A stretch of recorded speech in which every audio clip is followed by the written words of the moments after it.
All right, let's get this show on the road. Are you guys right next to each other? Yeah, she's right there. Looks like a totally different room. It's not. Because you have all the light. There's only one light.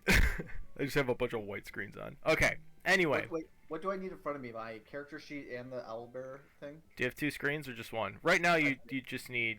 Honestly, right now you just need your just us in front of you. Yeah, okay. I've got two screens. Yeah. So I would put Owlbear up in one. And then you could 50-50 it or something. I don't know. Yeah. Yeah. I got it. I'm good. Who is Emily Guinevere? You're gonna find out. Stop metagaming, Okay. Jamie. Game hasn't even started. Metagaming. My My immersion. We haven't even started yet. Okay. All right. You guys ready? Yes. Long ago. Should I turn on tavern music? Cheers. Yeah, let's turn The down. start of a new campaign. The start of a new campaign. Cheers. Cheers. Oh, I love you guys. So excited.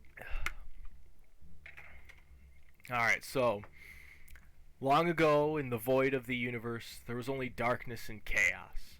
But one day Pelor, the god of the sun, emerged from the chaos, bringing light and warmth to the emptiness. Pelor wandered the universe for what felt like an eternity, until one day he stumbled upon Moradin, the god of creation. Moradin had just finished creating the very first world, and Pelor was amazed by the beauty of it. The two deities began to talk and soon found that they shared a common goal: to create more worlds and to fill them with life and wonder. Pelor and Moradin worked together for eons, creating countless worlds and filling them with all manner of creatures. They became known as the father and the mother of the gods, respectively, and the other deities revered them for their power and wisdom. But not all of the gods were content with the peace and prosperity that Pelor and Moradin had brought to the universe. Tiamat, the god of wealth and greed and vengeance, was jealous of the power and influence that they had wielded. She gathered a group of like-minded gods to her side, including Torog, the god of the Underdark, and Vecna, the god of evil secrets. Tiamat and her followers began to plot against Pelor and Moradin, seeking to overthrow them and claim their power for themselves. They enlisted the help of Sehanini. God, I always screw this name up. Sehanini. Her name is Sehanini. They enlisted the help of Sehanini, the goddess of the moon, who was known for her ability to weave illusions and deceive even the most powerful of beings. But Pelor and Moradin were not ignorant of their enemy's plans. They turned to Kord, the god of strength and storms, and Melora, the goddess of the wilderness and sea, for aid. Kord used his mighty thunderbolts to strike down Tiamat and her followers, while Melora summoned the power of the oceans to wash away their evil. Pelor and Moradin emerged victorious, but the battle had taken its toll. In order to prevent such a conflict from ever happening again, they decided to divide their power amongst the other gods. Bahamut, the god of justice and nobility, was given a portion over Pelor's power, while Sehanin was entrusted with some of Moradin's creative energy. And from that day forward, the gods worked together to create a universe filled with beauty, wonder, and peace. Dragonfall was one of those worlds. It's a land once ruled by Bahamut and his dragons, but now has been ruled by the people of Dragonfall and the nobility of Dragonfall through what is called the Dragonfall Federation. Eric Mapleby is the Grand Chancellor of the Federation, with the nobility from all of the other kingdoms under him. Alton Sherfield of the Crate Badlands, Seheyu Cobb of the Stratham, Raina Thorntree of the Sally Forest, Pascal Stoneport of the Eye of Isku, Gifford Rose of Bellanaw, and Dean Dalhurst of Dalhurst. The Federation was formed when the population of Dragonfall drove Bahamut and the dragons out of the realm. The true nature of the departure of the dragons has been sort of a mystery, and the stories that have been generated about how the people have driven the dragons have only grown in their tales. Our story starts at the conclusion of the Cosmic Zenith, which is a celestial event that happens once every 12 or so years, and it has just passed. The Cosmic Zenith is believed to allow the gods to grant blessings to their loyal followers. The Laughing Star is a tavern in the town of Bayview where the cosmic zenith is celebrated by a week-long event called the Celestial Dance. It is finally coming to a close and is where our story begins. In the realm of Dragonfall, dragons have been extinct from these lands for centuries. The Dragonfall Federation rules the lands with representatives from each of the 6 realms. And in the town of Bayview, revered for its spectacular view of the cosmic zenith and the aurora that it creates, we enter the Laughing Star Tavern. Inside the Laughing Star, there's coats of arms all over the wall, showing sigils from all of the great nobilities and houses from across the realm. There's the red and black hearts of Tarask, the black void and gray rabbit of Shadowfen, the purple cross and gold lion of Dalhurst, the gold dragon of Sherfield, the orange and brown checkered pattern adorned with a white stag of Greywall. The ceiling is covered with arrows from adventurers who believe they've received their god's blessings during the celestial dance. It's a tradition that carries on to this day, and we look over and there's a half-elf pulling his bow back, loosing an arrow up into the ceiling, much to the delight of his friends at the table. Behind the bar is Merlin Margrave, a half-elf woman. She's missing a couple of fingers on her left hand. She's humming to herself as she's fumbling around cleaning some dirty dishes, waiting on her next drink order. And as we look to one of the tables, we see... Oh no, I lost my spot. I'm sorry. Hold on. Oh, Oh no. Oh no. I was just getting into I'm crumbling. I'm sorry. The immersion. I know, it's ruined. As we look over at one of the tables, we see a male human, about 6 feet tall-ish. He's a tall, thin man. He's got real short, graying hair and these piercing blue eyes. He's got this tweed jacket and trousers. He's carrying around this leather-bound notebook with him with a giant quill stuck into it.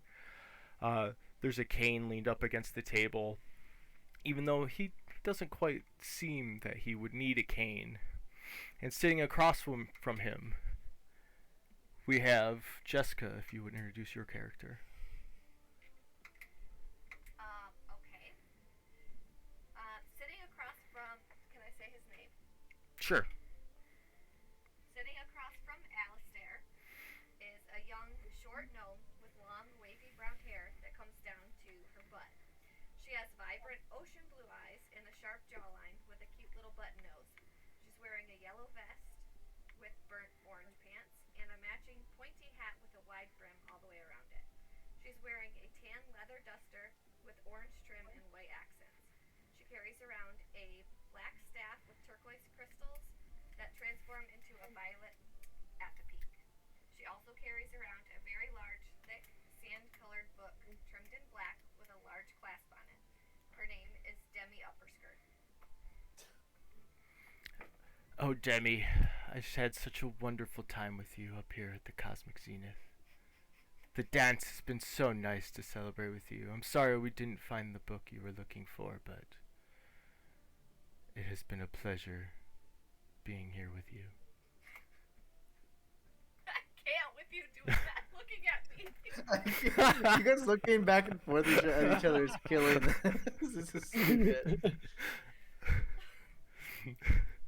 Would you rather I stare into your eyes this way? Yeah, yeah. This is better. I can deal with I'll do it but this you way. won't. I feel like you're staring at all of us, though. It's Now not I as am. personal. I'm staring into your souls. Creepy.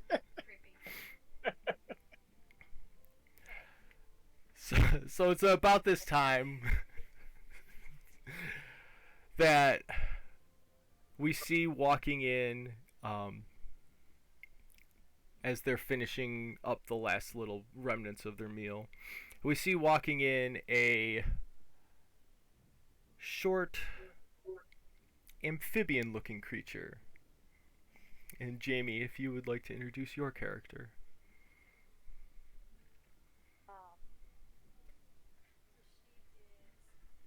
Called a frog. Oh, your mic. Your mic. Hi, is this better? Yes. Yeah. Yes. Thank you. I sneezed earlier and I moved it out of the way. It's okay. Yes, she is the race is called a grung, which is a small frog-like race. She is gray in color, like a grayish greenish color. She is quite small. Um, if I pull up stuff in front of me, hang on 2 seconds.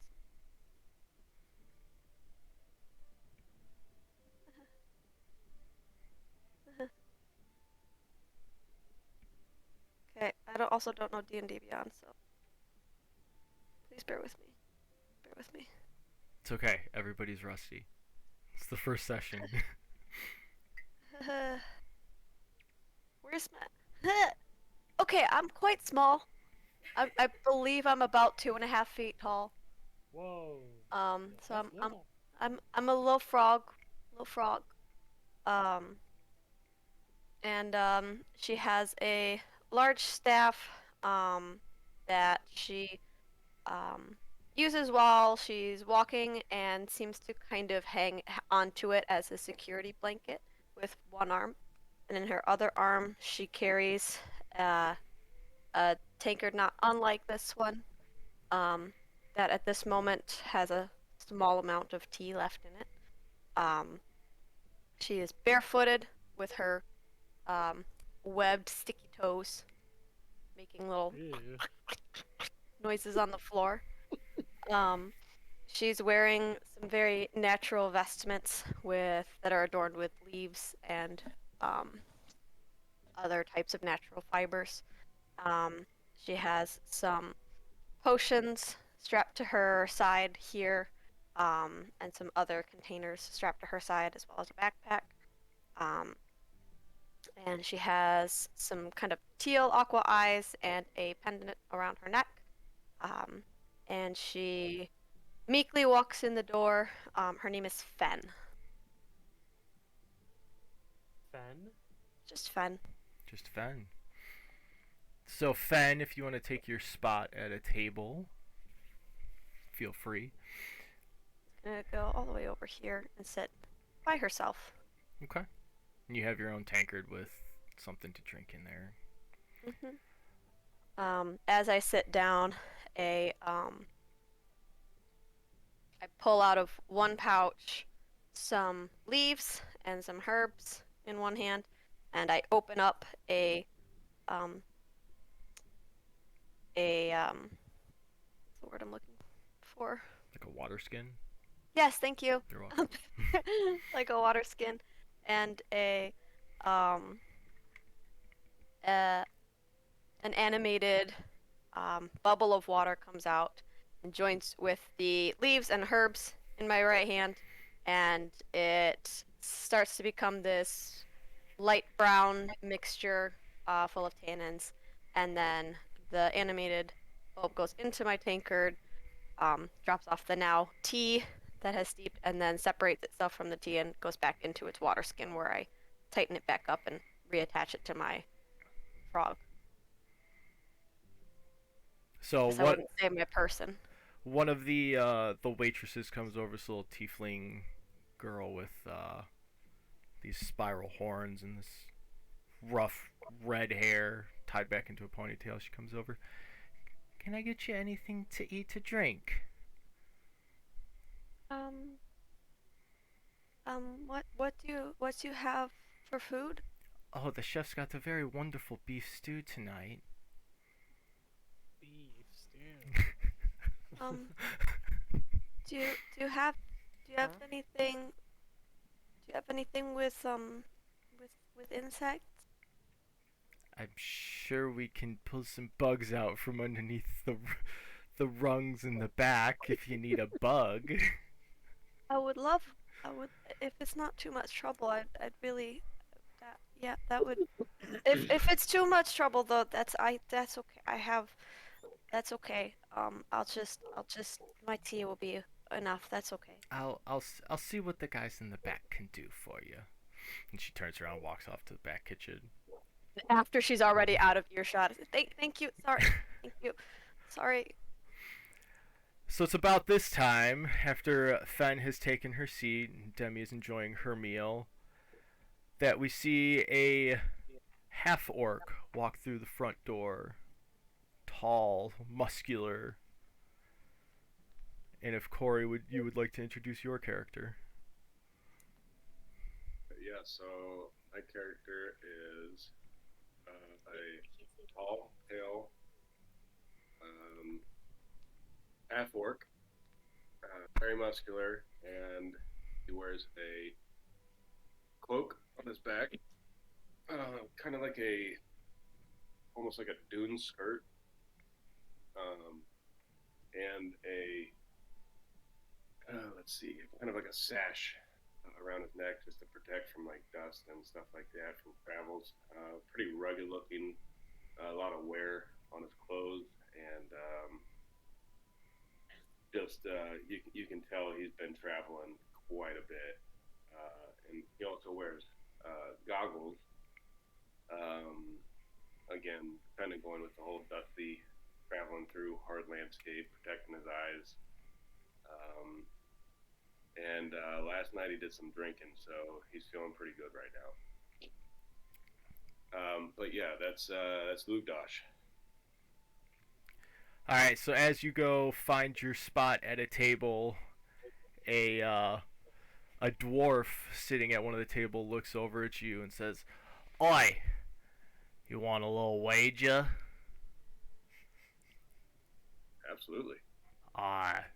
Let's arm wrestle, eh? 5 gold.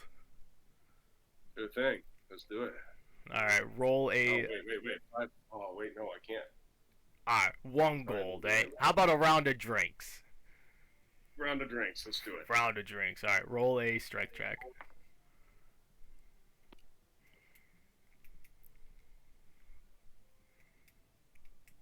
Sorry, I wasn't prepared for that. It's okay. Threw it on you out of nowhere.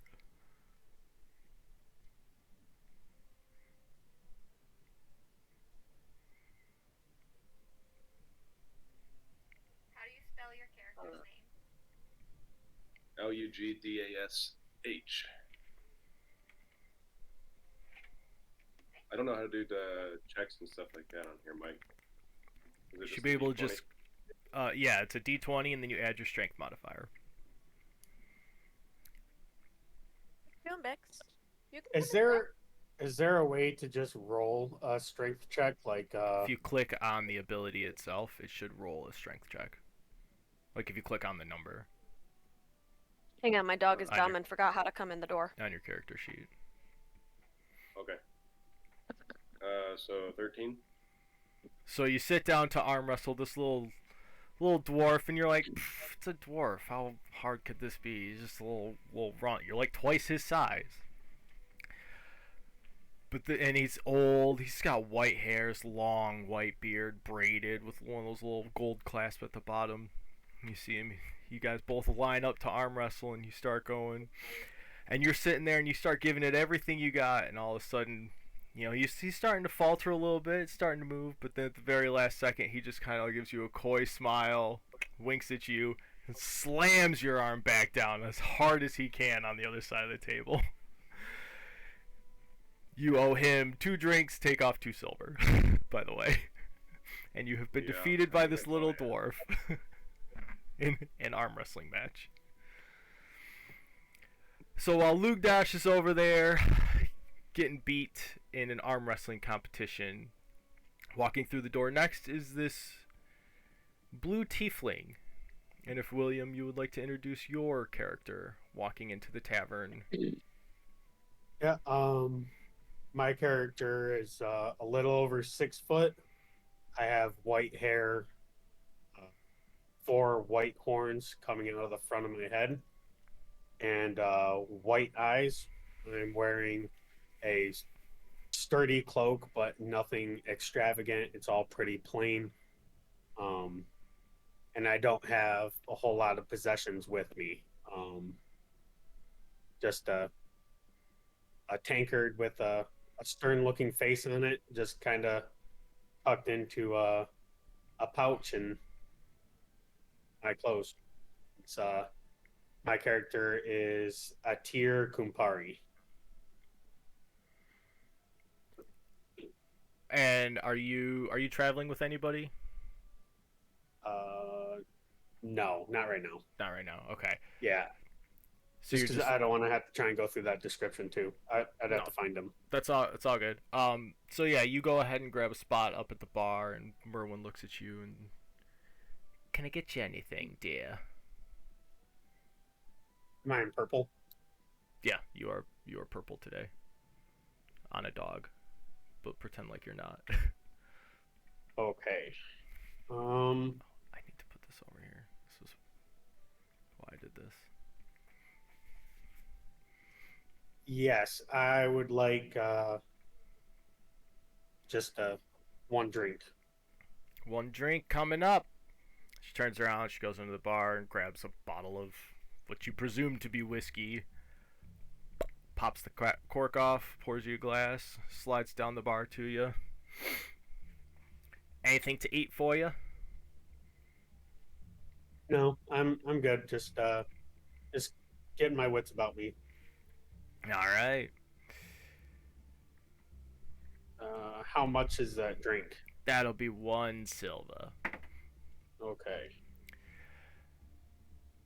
So as Atira has sat down at the bar, coming down out of the back of the restaurant from the inn portion of this tavern and lodge, we see smoking on his cigar or pipe, Brian, if you would like to introduce your character. That's okay, baby. You can stay back there. Let me find a seat up here. So my guy is same guy as last time, pretty much. He's Brood Crew. He's half elf. I think he's. Shoot, I actually don't remember his. Yeah, he's just your average build.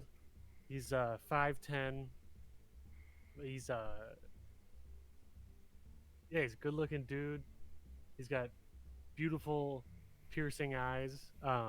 He's got some piercings in his eyebrows and a really cool chain that he wears. It's like it looks super expensive. It looks super designer, if you will. And yeah, he's just always dressed to the nines and your classic hot boy.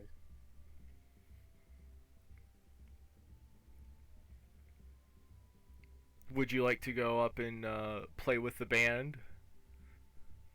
No, I think I need to rehydrate. You know, Okay. I don't want too much to drink. So you sit down, and that same waitress that helped out Fen comes back over and says, "What do you be having, dearie?" And I say, what you pour me, and I give her a wink. Oh, Chama, I see. Let me go into the back and get the special stuff. And she kind of waddles off underneath the bar and fumbles around with a bunch of things before coming back with some black liquid. You're not quite sure what it is, but she puts a very big glass in front of you and puts the bottle next to it, unlabeled. Thank you very much. And then I don't take a sip from it until she walks away, or at least is not looking, and then I dump it out on the floor. Okay. Ain't no way I'm It's- drinking that. You spilt it. it's not corroding the floor or anything. Just Well, still, you never know. So Mr. Krub is dumping out this mystery liquid. Emily, if you would like to introduce your character as she enters the tavern. Well, considering I just finished what she looked like 5 minutes prior to this, I'm just showing you guys a picture. She has an eye patch. Oh, Dang. nice. I don't Hell know yeah. why she has an eye patch, but I thought the eye patch looked cool. We'll put so- it in there somewhere. We'll find a reason for the eye She got patch. attacked. She's a hunter, so she got attacked by an animal. Lost an eye or something. Love it.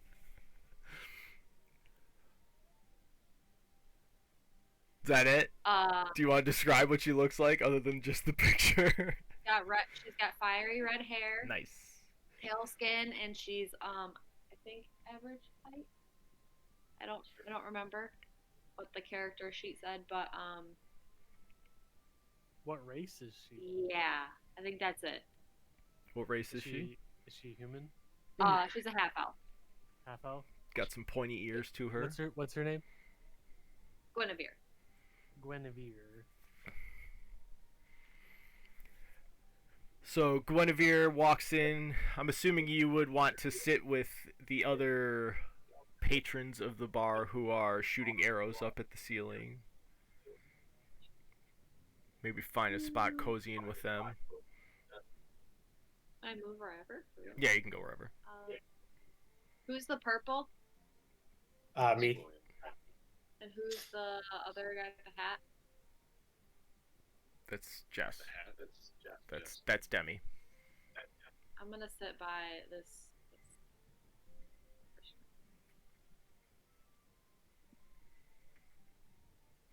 Shots. Let's go. Some shots, eh? How many shots would you like?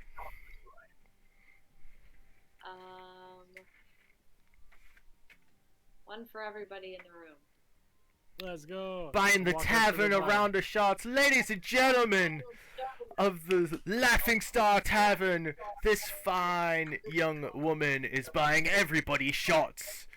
And you see Merwin just pull out a vat of vodka and just everybody behind the bar is just lining the whole thing, and she just is dumping it all over the counter as she's just going down the line filling up shots. No rhyme or reason, not caring about how messy it's gonna be. She spills a ton of it, and she charges you 2 gold for getting shots for everybody, because there's other people in here other than just us, obviously. And everybody else gets a shot. You should have 2 gold, and if you don't, you'll have to deal with that later. Washing dishes. Be washing dishes in the back. Huh? And Hold on. as the No, I vodka don't- is being poured, Liam, if you would like to describe your character as they enter the Laughing Yes. Star. So Grungus McChungus is about to open the door. He is a let's see. He is tall at 6'8", 220 pounds, 35-year-old, pale, white, drow paladin. Coming in the front door, he's got big ol' husky face to him. He's got weird looking elephant ears. A hook in one hand, long dark hair with a ponytail. Everything else is shaved. 2 big ol' horns and a bird foot and a peg leg. A lot of battle armor, a cape off of one shoulder, and just the longest huskiest beard I've ever seen. Grungus is a man of the people. He's a full hero.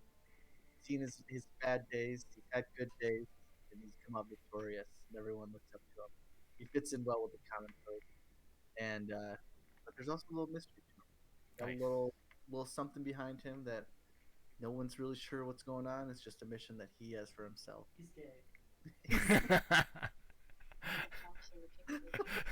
Nice. He's not gay. Yet. I need to see a picture of this Yeah. guy. close up. He's not gay yet. We'll get there. What?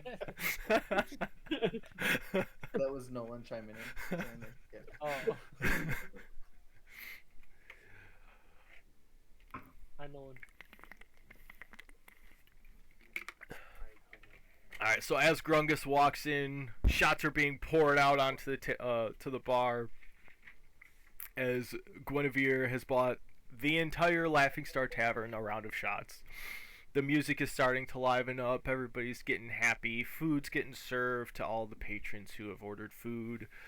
You see in the corner a small goblin who's just vomiting into the corner of the room, just incredibly sick from drinking way too much. This little poor old goblin.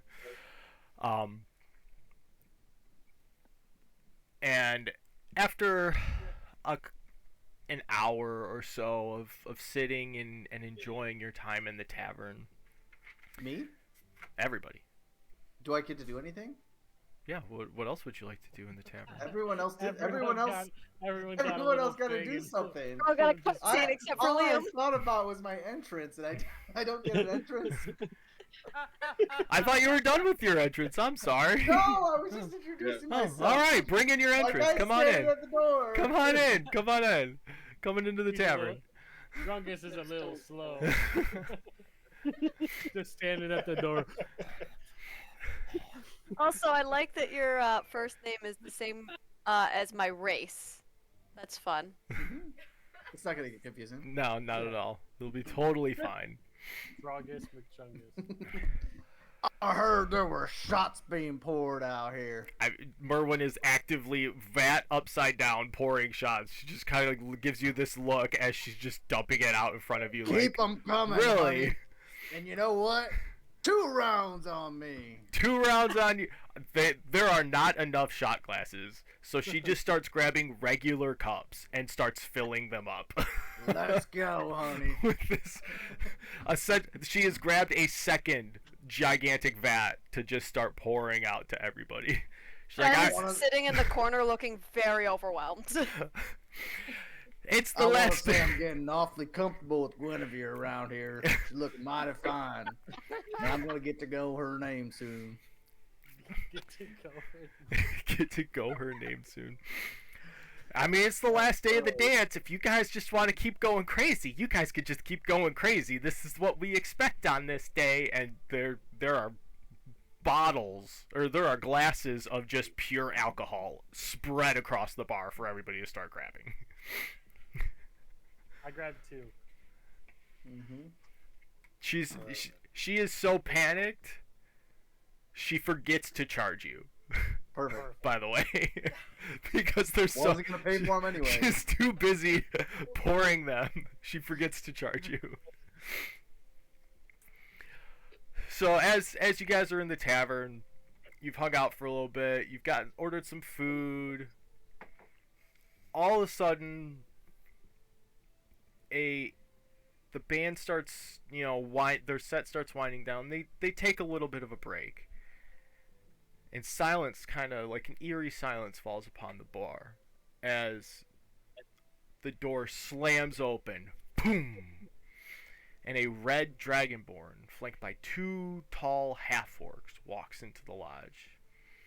This dragonborn is wearing this ice-white plate mail with a golden star and curved points across his chest. He's got this white cloak with the silhouette of like blue eyes coming out of it. And he's got a shield adorned with that same logo, ice white with blue sharp slits for what look like eyes on it. He's got a crooked nose, looks like it's been broken a bunch. And when he smiles as he's walking up towards the bar at Merwin, you can see he's got a couple teeth that are chipped or missing. Merwin kind of ducks behind the bar, kind of, grabbing what you would assume to be like a baseball bat or something, thinking she's probably about to get robbed. He turns around to the dining room and says, with his arms raised, "My friends of Bayview, I come bearing a great burden and tragic news. Grand Chancellor Eric Mapleby, the head of the Dragonfall Federation, has perished most unfortunately. I'm sorry to say, but the celestial dance is over. Although the party is just beginning. It's the dawn of a new era, and I ask you to rise up with me and usher in the new age." And he starts to cackle. Then you see him whistle, look up at the chandelier, and breathe fire up into it, igniting the ceiling of the tavern. Okay, He turns. cower behind underneath the table. He turns around, half orcs who are now still standing at the door, does a and walks out, and you see 4 other patrons who have been sitting, drinking, conversing with you over the past hour stand up, and they take their cloaks and they flip them around, revealing the same color and pattern that this dragonborn was just wearing, and they immediately leave. And these 2 half-orcs are still blocking the door, and as a small gnomish woman is walking out, you can see her fidgeting with her fingers and mumbling under her breath as this fire is starting to catch and spread up in the ceiling, and all the shutters of the windows start flapping, and papers and dishes are starting to rustle up into the air. And the other 3 people walk out, and then these 2 half-orcs turn and walk out with this gnome. And chaos, just pure chaos, starts breaking out inside the Laughing Star. People inside are panicking. There's fire everywhere. They don't understand what just happened. And all of a sudden, you hear a scream from somebody outside. It sounds like they're getting dragged out of their home. Someone's screaming, "There's fire everywhere!" And as you guys walk outside, you see, coming out of the house across the street, this little dwarven woman being dragged out by one of those patrons who was wearing this white and blue cloak. And she looks at you with just the terror in her eyes as this guy with this cloak, just slits her throat, and she drops to the floor, her house burning behind her. And I need everybody to roll for initiative.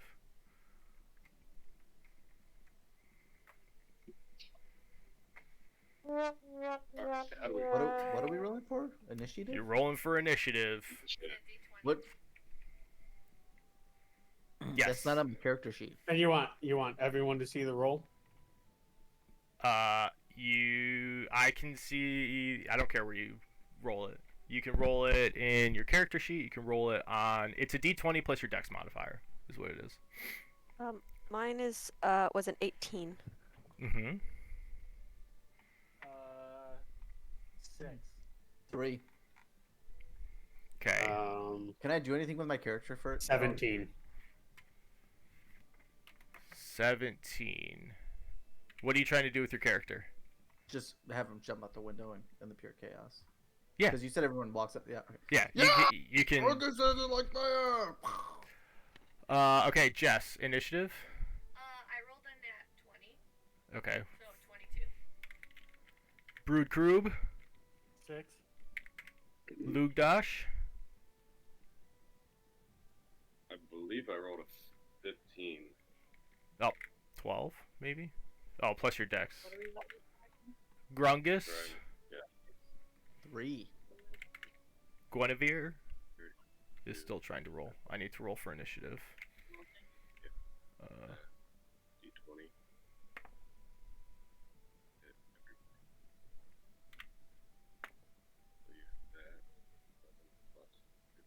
I have 13. Guinevere is 13. 13.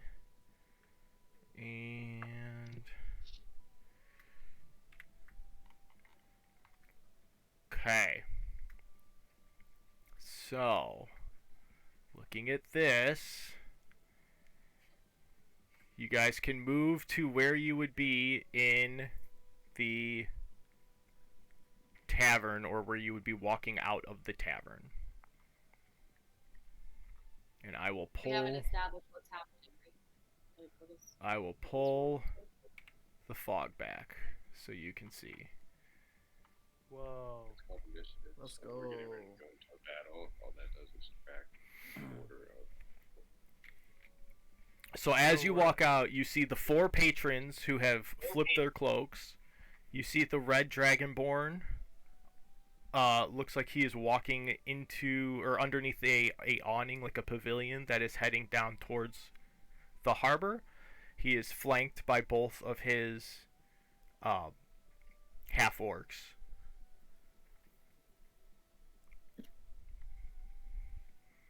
chick down there?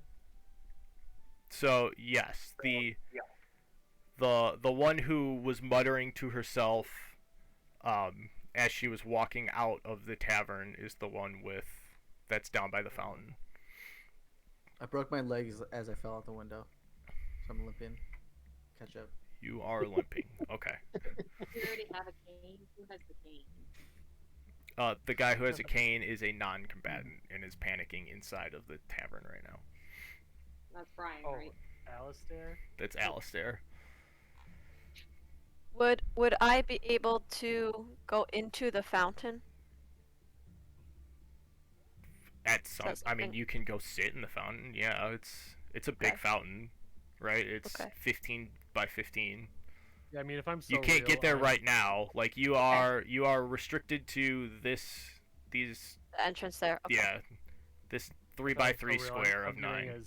I'm getting as Okay. far away from the building as I can, because I hate fire. Yes. I'm terrified. I also hate fire, but I'm also incredibly socially awkward and don't really want to be too close to other people.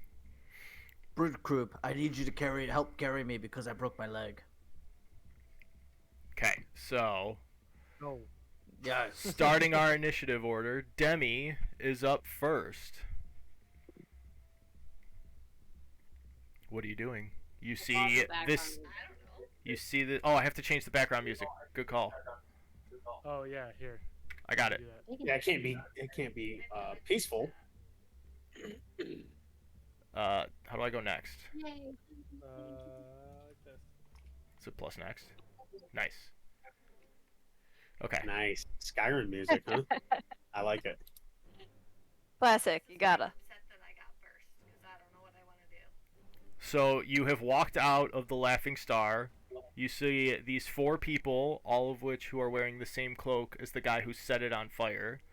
And you watched across the street over here this lady get her throat slit by this dude.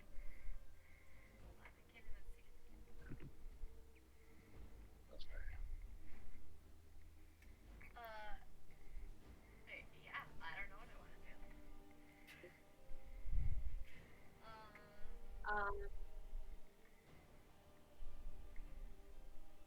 You want to move? I could send them my ray of frost. Casting Ray of Frost. I think so because it reaches 120 feet. Okay, who are you casting Ray of Frost at? The person who is above the body. Okay. Go ahead and roll an attack, right? I would assume I roll the attack, right? Yeah. In order to see if it hits. Yeah, because it's a plus 6, right? It says plus 6 and it doesn't say a save. I don't know what. Literally right next to your mouse. Oh, yes. So you have to roll an attack. Which is this? D20 plus 6. 25, Hits. Go ahead and roll damage. which is a D8.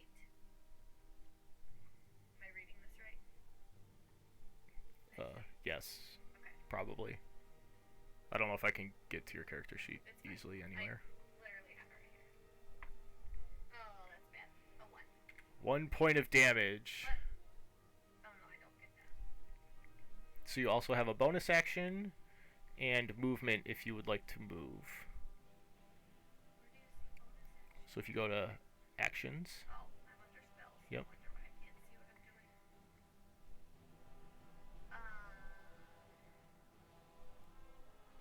Yeah, no. Okay. I'm Do you- doing it. do you want to move? Yeah, I want to move back this way. You have 30 feet of movement or whatever. That's okay. Alright, next up we have Fen with Aether on deck. Okay. My walking speed is 25, so I actually can't move very far. Are each one of these squares 5 feet? Each one of the squares is 5 feet, correct. Okay. And does a diagonal count as 5 feet, or does that count as 10? So if you click on the blah blah blah blah. The square, the triangle thing in the corner says measure on your right hand side of your screen. Yes. If you click that, and then at the very top you click the movement, it's the person walking. Haha. You can Look click at that. and drag your person and see how far things are. Neat. Oh, cool. Yes. Okay. Which one is that? It's the triangle that looks like a speed square, like a ruler.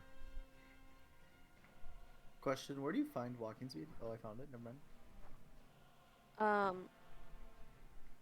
So, oh shoot, that's not what I want. So that fire sphere. That's the Does the fire whole- inside. This fire sphere is the fire inside of the tavern right now. Okay, and is that the only spot that's on fire inside the tavern, or is the entire tavern on fire? No, it is mostly concentrated here. It has burnt up. It's up on the ceiling. So this is just where it is getting very hot right now. Okay, so are there still a bunch of people inside the tavern? People have run out the back who are non-combatants. They knew not Okay. to run out the front after hearing the scream. Okay, so there's no one currently inside of the tavern about to be burnt alive? Correct. Okay, then I'm not fussed about it. Let's see, what do I want to do?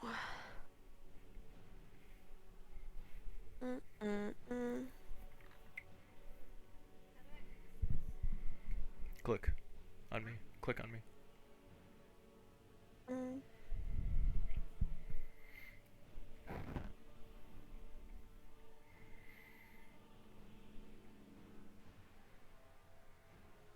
Don't really want to use that yet.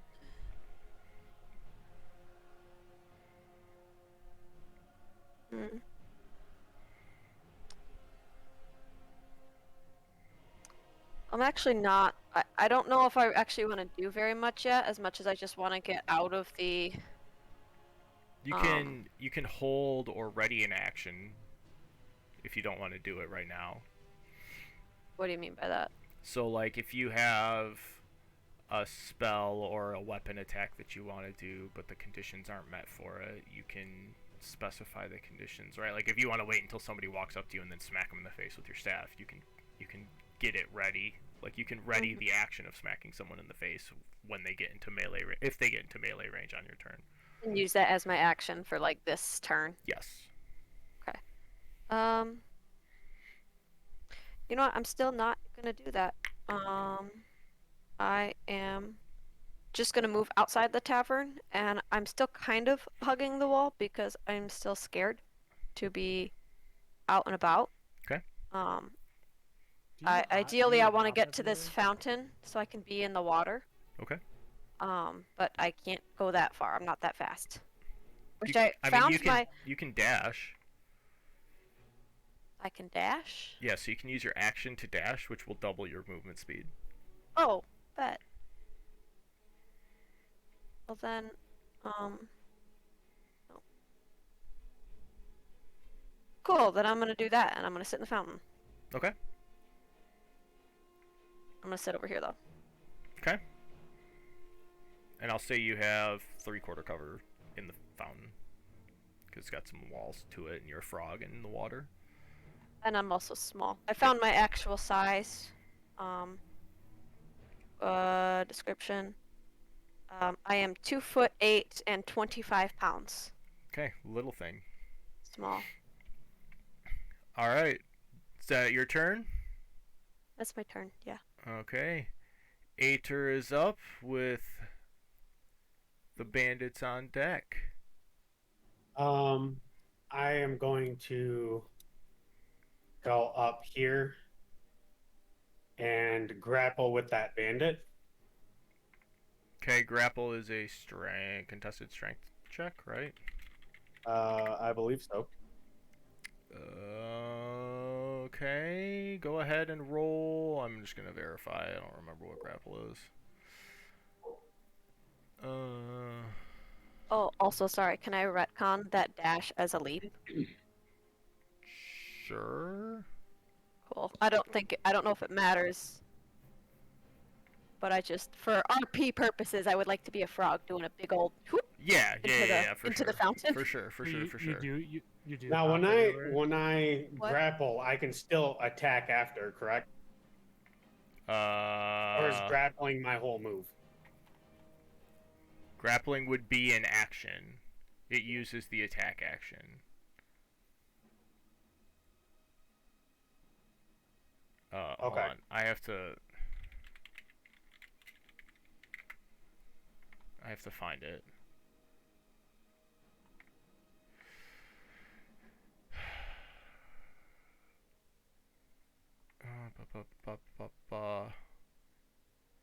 You must have a free hand. Must have no more than one. Unarmed strike. When you use the attack action with an unarmed strike or a monk weapon on your turn, you can make one unarmed strike as a bonus action. Okay, so yeah, you could use. Oh, I can grapple and then I can strike. Correct.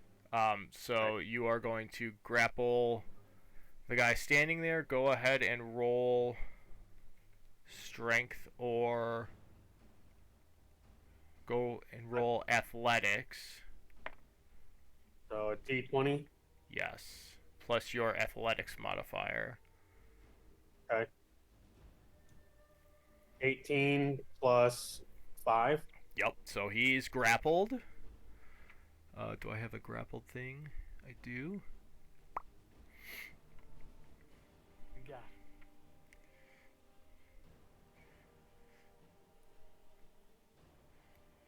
So his movement is 0. And then you. Then I'm going to just headbutt him. Or yeah, I'm gonna headbutt him. Okay. So roll an attack. Okay.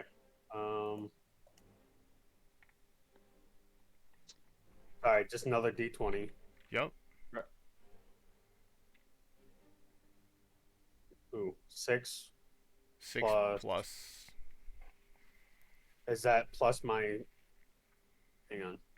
So you can roll an attack for unarmed strike. So where it says, if you look at your actions and you see unarmed strike, you can click on that. But that plus modifier that's there is what you would add to that 6 that you rolled. Okay, so the hit dice. So 6 plus, so 11. 11 does not hit.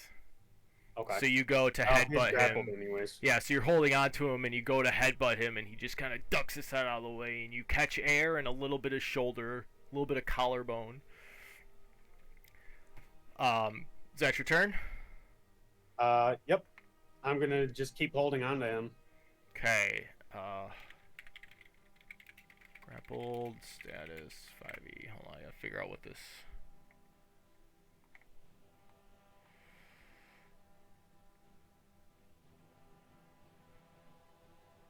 Okay, so its speed is just 0. That's all it means. Okay, so he, having been grappled by you, looks up at you and says, "You need to let go of me." And he whips out a scimitar.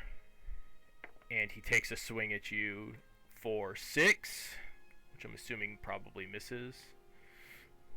So doesn't he have, wouldn't he have disadvantage because he's grappled with me? He does not have disadvantage from being grappled, no. Okay. He just can't move.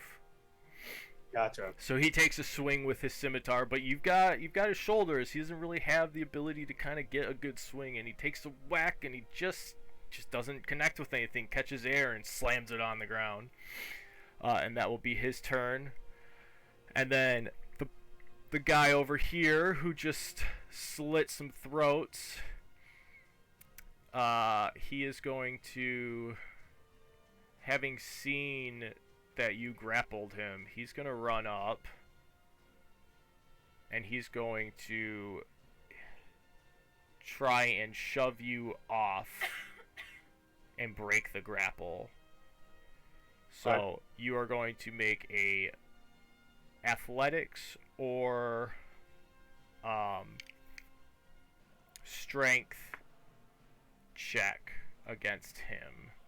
So you can roll for athletics or for strength. Athletics or strength? Yes, your choice. So do I do that in the skills tab then? Yeah. Roll for athletics in the skills tab. Well, I'm trying to figure out how to do it. I'm just gonna hit the 20. That's fine. Okay. But yeah, if you go to your skills tab and you click on athletics, it should roll a dice and add your modifier too. It did. Yep. Wow. All right. 11. So he comes up to you and he's like, "Get off of him!" And he tries to push him, and you just, with one arm, are holding the one guy, and you just kind of stiff arm this other guy and hold him at an arm's length. He does not do anything else. This one over here with the torch in his hand, after having just finished lighting this house on fire, looks over at you, Grungus, takes a couple steps forward, and whips out a crossbow, and is going to take a crossbow attack at you. Would that give me an opportunity of attack? No, that's only when they leave your melee range. Okay. How good is the shot? Grungus, does a 22 hit? What? Does a 22 hit you? I don't know. So what is your armor class? I don't know. Okay, so if you open up your sheet, Okay. right, you should see armor class somewhere on there. Armor class, 18. Okay, so a 22 does hit you, right? Anything 18 or above will hit you, But I right? dodge. But you Or do a roll. dodge. How A do you roll? dodge? No, No. Okay, I can't. Okay. no, you All can't. right. Sorry, you get shot with this crossbow. After my leg's broken. You take. Wait, can I get shot in the leg? Sure, you get shot in the leg and you take 7 points of damage. This one goes right into your thigh, sticks right in, sticks right in on the artery, and it is painful right underneath the armor. What And do I put damage? yeah, you're gonna take 7 points of damage. 7 points of damage. 7 points of damage. I'm sorry. Wow. You're trying to kill me. I'm trying to kill everybody. Welcome to the party. So that is the bandits go. Lugdash, you are up. Guinevere is on deck. Wait, that's all that happens to me? I get shot? Yeah. Oh my god. I had so much planned. Your turn is It coming. wasn't your turn. Your That was turn somebody is else's coming. turn. Okay. That was a bandit. All right, Lugdash is going to grab his great axe, and he sees the battle going on with, not Hypes, William. William, what's your character's name? A tier? Oh, wait, I don't know it yet. He sees the battle going on over there, the guy fighting off two bandits. He's going to grab his great axe and rush in and try and... he's going to attack the guy on the left, the one that's not being grappled. Okay. Go ahead and make a attack. Is there a better way to make this rather than just hitting the die and hitting D20?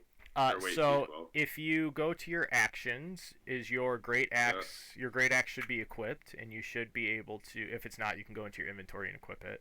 And there should be in the actions under the attacks I got section. it. I found it. Yeah. So you Oh, wait, rolled. no, that just rolled damage. I see that you rolled damage. Yep. You need to roll the attack first.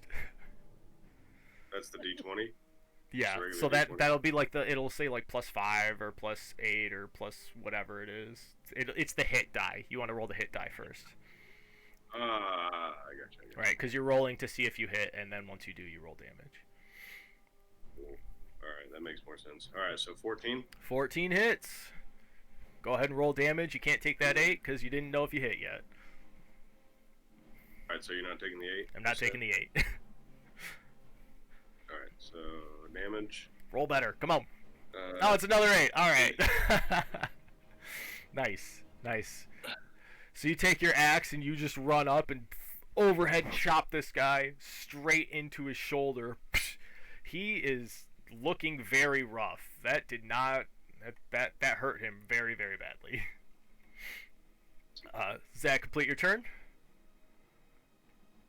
I I probably should have done this at the beginning of the turn, but I'm also going to go into a rage.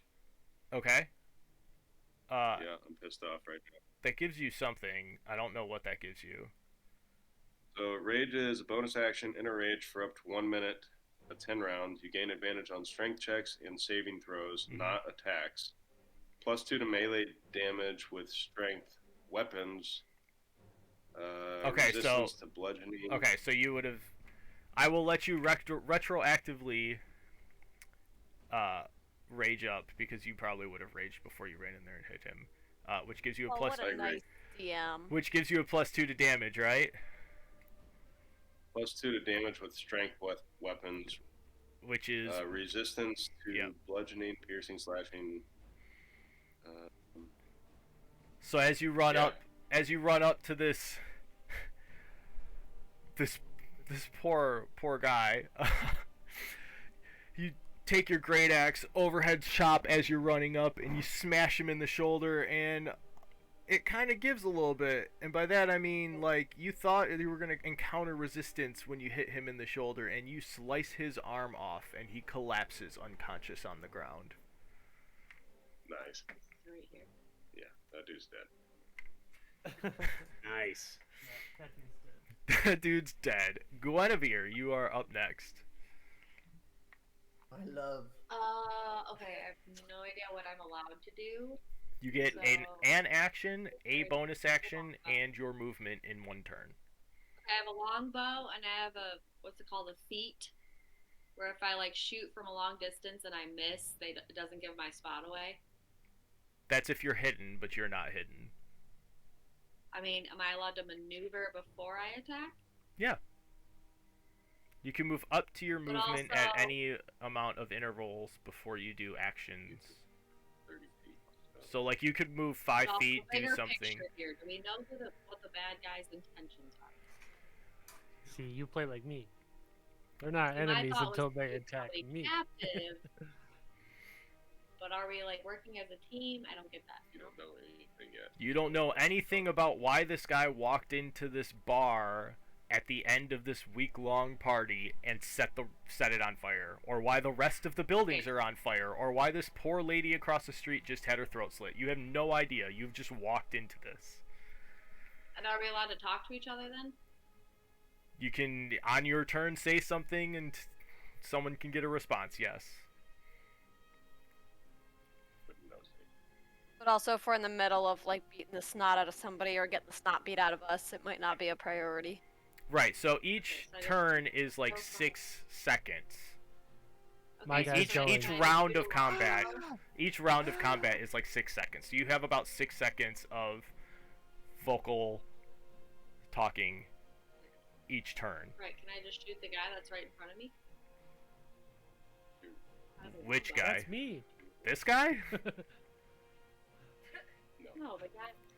This guy? You have a movement and you have an action, so you can either move and then shoot somebody. Your longbow will go forever, so you can move out to here and shoot down here. You can move out to here. I'm just gonna shoot the guy in front of me and then go where everybody else went, so we can. This guy? Yeah, straight ahead. Can you right click on them and like circle them? Is this the guy you're talking about? Yeah. This guy here? Ah, cool. Yeah, you can. You don't have to say which one. You just right click and you can point like laser pointer which one.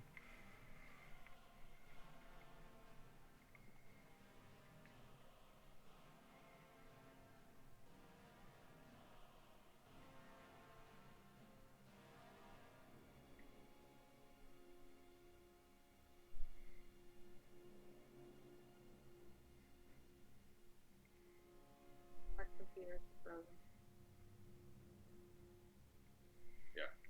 So you had it correct. That's the one she's attacking. You are not. You should refresh Owlbear, babe. I was just gonna. Yeah. ask the question. This is the one you're attacking. Okay, go ahead and roll a hit die.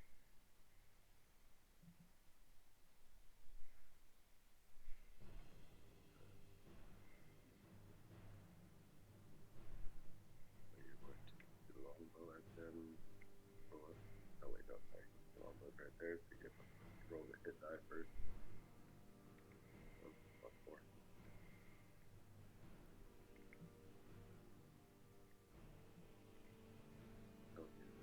11 plus 4. I got 15.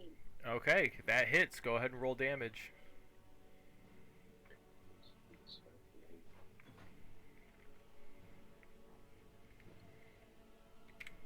I have 8.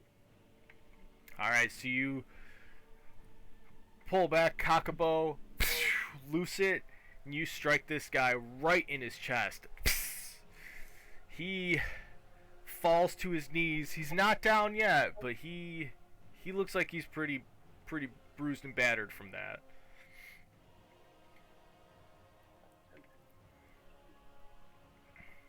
What was that?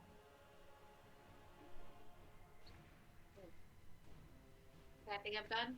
I don't know. What do I do next? Do you want to move any more?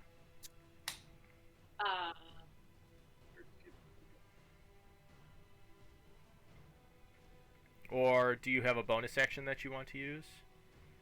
This thing right here. A bonus what? A bonus action? Do weapon fighting? No, don't. Nope. Corey says no. Move somewhere. My conscience. Let's move here. Let me move up by these people. Pickle. I'm moving up by everybody else that went up this way. Okay. We can stick together. Yes. Alright, so that is your turn. Up next is this lady here. She sees all this carnage and she's kind of half concerned. She's gonna hide behind this cart and she's going to cast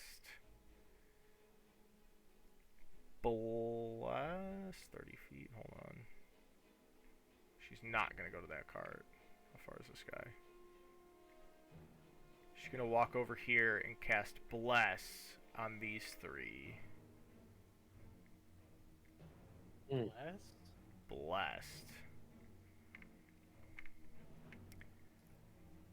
And then she's going to begin walking this way, and that will be her turn. Brood, you are up. That's like a good spell, right? It's like a spell. Interesting. I would like to. Can I make it to this guy? Or no? Can I make it over here? You were here, you right? very well, Brian. Yeah. I mean, you are 35 feet from melee range with him. Oh, my walking speed is 30 feet. So you can get to 30 feet. Which is these squares here.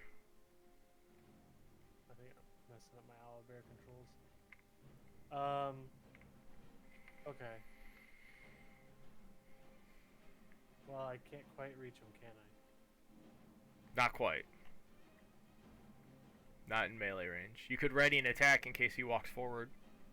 Yeah, I'd like to ready just an arm strike. Okay. Because I'm scared, but I also recognize that he's the bad guy. Or with the bad guys. And I'm preparing to square up. Alright. Hey, Brian. Hmm? Brian, I got you at like 200% volume right now. I can barely hear you. Hang on, let me adjust some dials here. Like this one? Is this better? Or is this better? Right about here? Hang on. I mean, everybody else might be able to hear you, but I'm having a hard time. I can hear everybody else. Yeah, Fine. there you go. Is Oh, that's No, Yeah, I turned one of them Hey, that's that was it. closer. right here. that was not better. Yeah, I don't remember which dial it is. Hang on. All the background noise. Is it this one? Better? Yeah. Yeah, that's better. Alright, I can Okay. turn you down a little bit. Okay. Oh, you know what? I think I've got this thing on too. Oh no. So Next, you see the red dragonborn down here look at both of his armed bodyguards that are next to him. And he says, "Boys, you need to stop these heroes before something happens." And he disappears out of sight. What a bad guy. And so this one will jump up into the fountain. And he is going to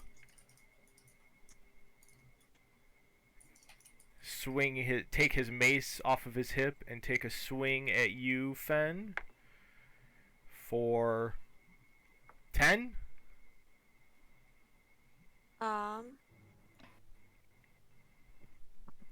See. That will not hit. Alright, so he takes his first swing and catches Fountain as he duck underneath the water, and he's going to take another swing at you for another 10. He just takes 2 swings, slashing at the water with this mace. He does not find contact.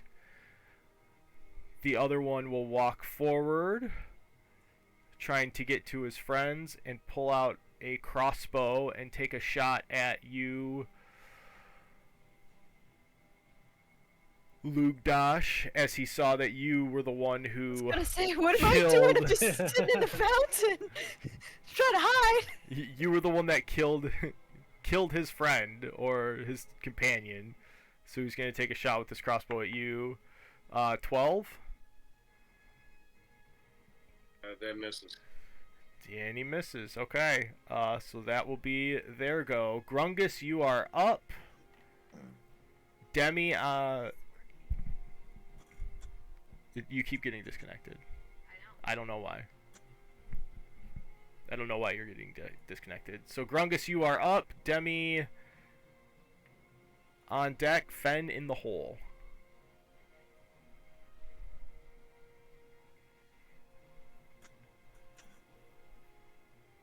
In the hole? Yeah, so you're two people go and then you go. Can I do anything to somebody who's grappled, or do I have to? Yeah, you can walk up to him and hit him. Okay, cool. So Yeah. he's being grappled. Yeah, he's just being held onto. Silly Can you Scratch walk? Baby. Now, on my turn, I will have to do another strength check to keep him grappled, correct? Yes, if you want to Is that- continue to Still grapple there. him, if he's still there. Unless Oh, I okay. swim. I walk up to the bandit and Grungus doesn't like bandits. so Grungus gets out his longsword and he goes for the stab in the side and hits him with his longsword. Okay, roll for a hit. 15. 15 hits. Go ahead and roll damage. Look at his 4. character. Alright. Take that. You walk up to him and give him a big old slash up against his ribs. You kind of contact some bone, but you got a nice cut in there on him. Is he dead? He's not dead. Leo, I just zoomed in on your character. He's ridiculous. Isn't he cool? He is Grungus McJungus. Is that your turn? My bonus attack is 2 fighting weapon. Can I then use my other thing, which is my unarmed strike, to hit him also? Are you wielding your longsword with both hands? How do I know? Do you have a shield? No. Let me see if you are wielding it with both hands. Liam, I gotta know, did you randomly generate that character or did you choose that bit by bit? I built him from the ground up. That's incredible. He's amazing. I wouldn't have known the difference. Yeah, you actually get to roll 1d10 because you are not Oh, you do have a shield. No, you cannot use unarmed strike because you have a shield. Can I hit him with my shield? No, you used your attack with the longsword. Okay. Hitting him with the shield is another thing. I don't see my shield on my character sheet, so. It makes your AC go up by 2. It doesn't. It's in your inventory and equipped. Ah, gotcha. Yep. Okay. Cool. All right. So after that, that's my turn. back to the top of the round. Demi is up. Fen on deck. Atir is in the hole. Debbie would like to cast Magic Missile. Okay. Um, Who are you casting magic missile at? I get to create 3 glowing darts of magical force. Each dart hits a creature of your choice that I can see within range, and the range area is 120 feet. Mm-hmm. I would like to hit the 2 nearest the fountain and the 1 over by Brood. Okay, these 3? Yep. Okay, go ahead and roll for this guy first. Or which one? Okay. The guy next to Brood. So I have to roll for the hit. You roll for hits on all of them. 9. 9 plus. I don't know. Is that a thing? There's no hit thing right here. Let me read. Spell attack? It should be. Let me look. Hold on.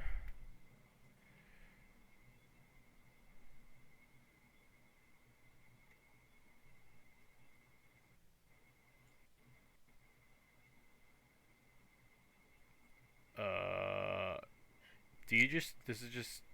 Do you just automatically hit? Maybe you automatically hit. It must. I don't know.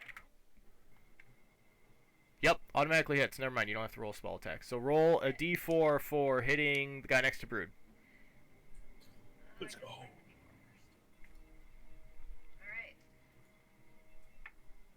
2. Is it 2 plus 2 anything? plus 1 force damage. So 3 force damage total? Yep. Okay, so you unleash a magic missile at this guy, and you strike right where... That guy got shot, right? Yeah, that guy got shot with an arrow. You strike right where the arrow was in him, and you sink it just a little bit further, clipping an artery as he collapses. And he is dead. Sick. So go ahead and roll for Fountain guy. the fountain guy. Just the D4, right? Yep, d4 Sorry, plus whatever. which one is dead? The guy next to Brood.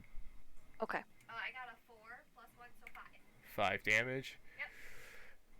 You see this giant half-orc swinging a mace at this frog person who disappeared into this fountain.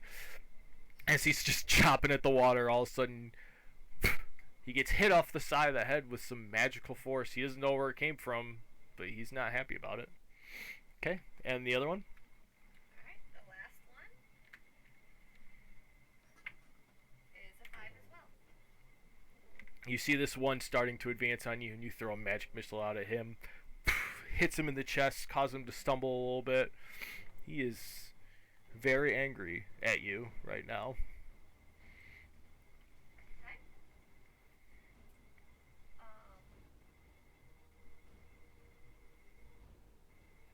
I can only do 1 spell at a time, right? Mm-hmm. Okay, I have an additional thing. Let's just take a second to get there. You also need to put that you casted a spell. Is that a slot? Yes. You can also just hit cast and it'll mark the slot off too. But yeah. Oh, I see that. Okay. Give me 1 second. Mm-hmm.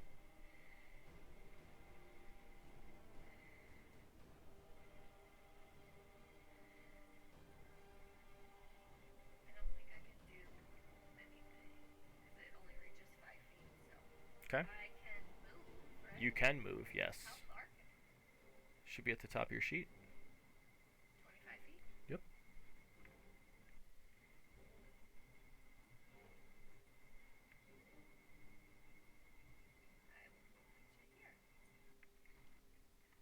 to here. Okay. Fen, you are up. Okay. A tier on deck. So since he's right next to me, but he can't see me because I'm in the water and he's already like kind of flailing around and can't see me, if I move, am I gonna be prone to attack of opportunity? If you move out of his melee range, yes. Okay, I'm not gonna do that. Um, let's see.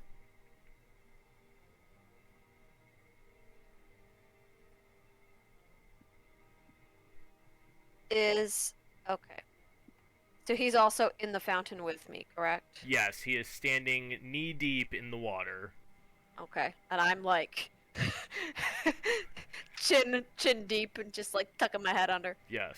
Um, is Sacred Flame, is that legit? Like, is that actual flames that's not gonna affect him since he's standing in the water, or is that more like a? It's a magical sacred flame. I don't even think it does It says it's fire flame-like damage. radiance. Yeah, it does radiant damage, right? It doesn't even do Flame- fire damage. Yes. It says radiant damage. Yes. Yeah, so it's not actually fire. Correct. Okay. So it's okay. Got it. So then I will stick just my little frog eyes above the water, and I will cast Sacred Flame onto him. Okay. And that's a cantrip, but I don't know. It's a. It is dex a save. at will. It's a dex What was save. that? It's a dex save Yes. for him. Yeah. Yes. So he gets 11. That will not pass. Okay, fails his save. Go ahead and roll damage. Okay, and that's 1d8.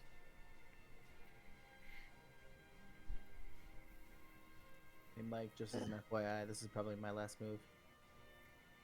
2. 2 damage. All right. What is your last move? Like the next turn that I take here. Okay. Yeah. Okay. Fen, is that your turn? You want to move? You want to... I don't want to make myself a victim of, attack of opportunity, so I'm just gonna pop my little eyes up, cast Sacred Flame on him, and then tuck my eyes back under the water. Okay. Atir, you are up. Grappling, holding on to this bandit who just got slashed with a sword by Grungus McChungus. Well, I'm going to stop the grapple, but I'm going to headbutt him and then attempt an uppercut. Okay. So 2 unarmed strikes. All right, go ahead and roll for the headbutt.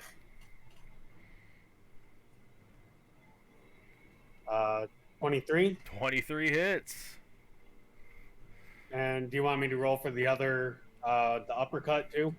And then damage, or damage and then the hit dice? Roll for damage first. Okay. Because if you knock him down, you're not going to want to hit him again. 7. 7. How do you want to do this? I want to headbutt him, and then like my horns just kind of collapse his skull.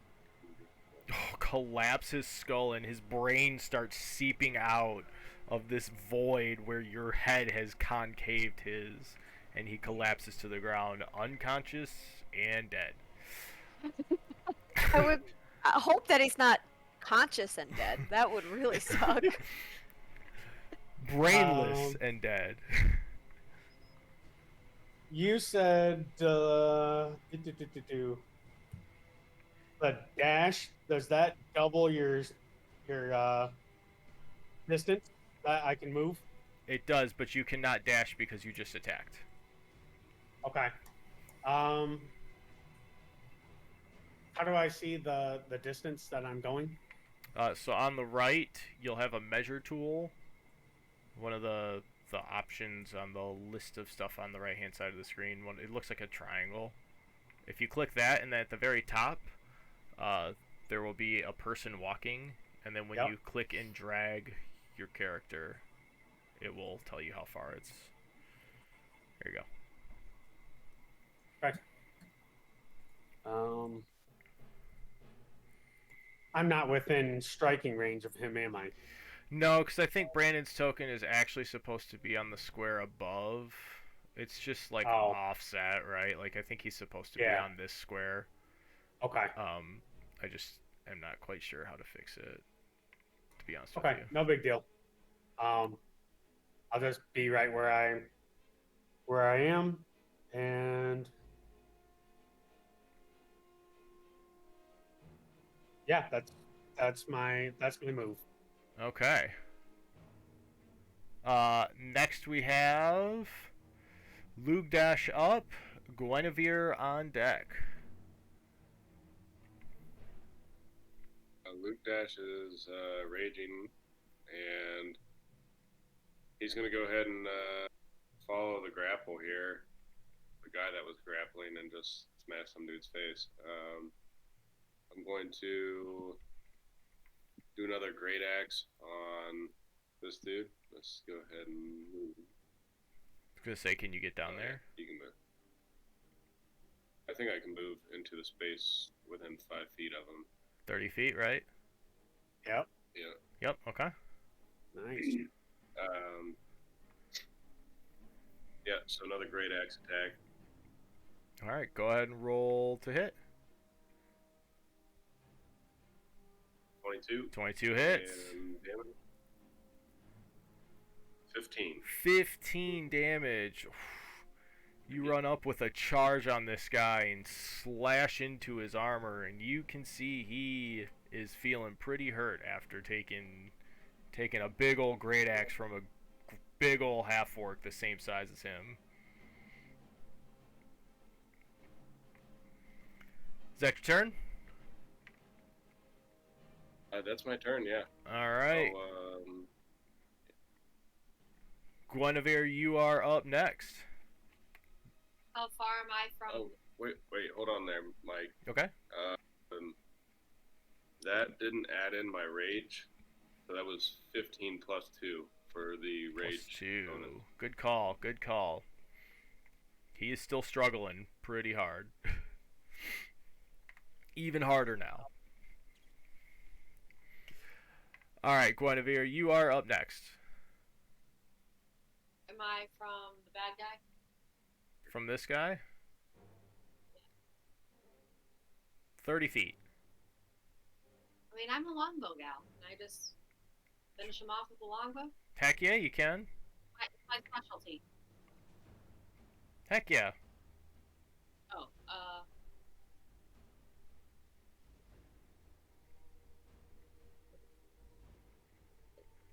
Tell me what you're doing first. doing the longbow. Oh, longbow. Yeah. Good die. Longbow.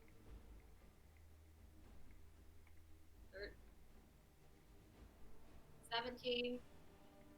17 hits. Go ahead and roll some damage.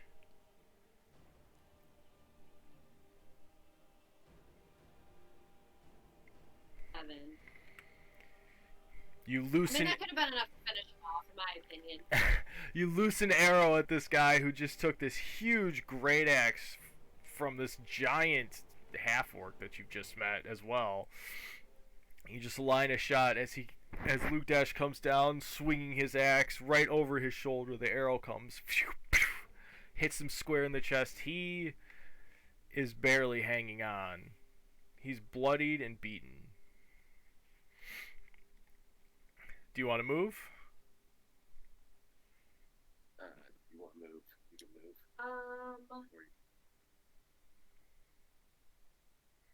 I'm gonna. How far can I move? 30 feet. No, I'm not gonna move. Okay. That brings us. Unless I should, I don't know. That brings us to No, the I'm small gnomish woman's turn. She's gonna walk up to her poor friend over here who's all beat up, and she's gonna cast Cure Wounds on him. Spellcasting modifier, which is...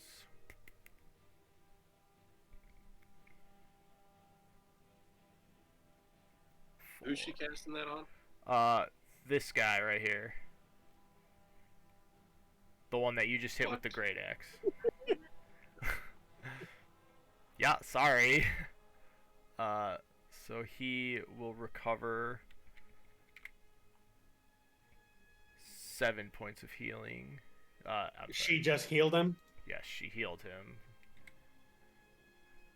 I didn't realize that. I thought she was just a straggler that was like a good person, but no, she blessed them and then she blessed them and then healed them. Yes, she's the one who walked out causing the chaos inside with the papers flying everywhere inside of the tavern.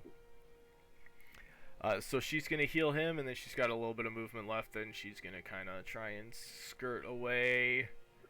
And that will be her turn. Brood, you are up.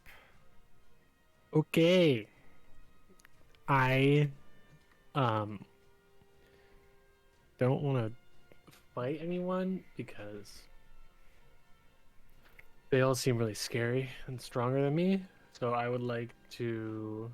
Also, all of the buildings are on fire right now. Yeah, I'd like to just go and hide back here. This building is cool. also on fire, just so you know. Well, like in a way that's not like kind of like in this. Can I go in this cart?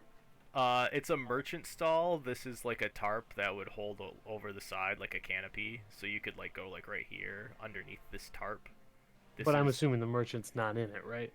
No, but like it's like shelving and stuff with goods. But okay, right. So I'm gonna hide in this. Okay. Thing. Roll a stealth check. What is that? Stealth? Yes. Dexterity. So it's a nat 20 plus 2. Well, plus my dexterity modifier, which is 2.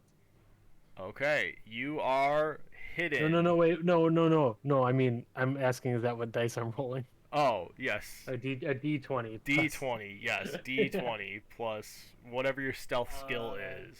12 plus 2, 14. Okay, you can sit over there, but you are not hidden. One of them still sees you. Okay. Is that your turn? Yeah. Okay. As this poor half-orc, having been shot with an arrow and slashed with a great axe, is going to take 2 mace attacks against you, Lubdash.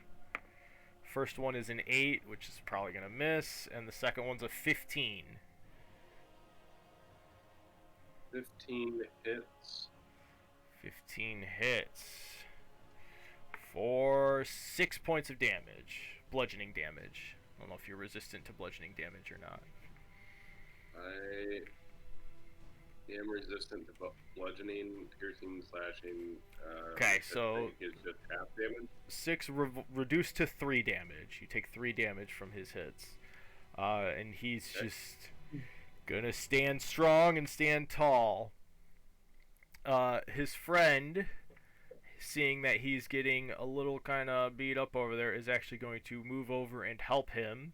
So Fen, if you would like, you get an attack of opportunity on him. I do want. Okay, go ahead. Does it have to be a melee attack? It does, unless you have Warcaster. Let's see. Well, let me look at my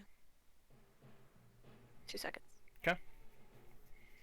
Mm.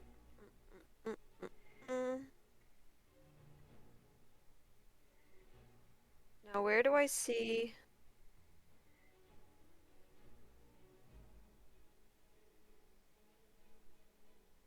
Where's my staff? Is it in your inventory? Alright, I'll be back. Okay. I might have forgotten to put it in my inventory. It's just a regular staff, right? Like a quarterstaff? Yeah, I think so. Okay. I'm just gonna bop him on the head with it. I'm just gonna pop my head out of the water, bop him. Yeah, did you add one or no? I'll add one real quick. Add one real quick and equip it. Just to make sure you get the right rolls in there. And actually, I'm gonna try to like sweep the back of his knees, like try to Okay. knock him down that way. Okay. If I can be at all um reasonably quick about this.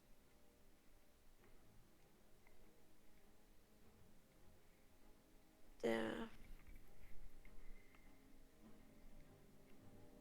Um.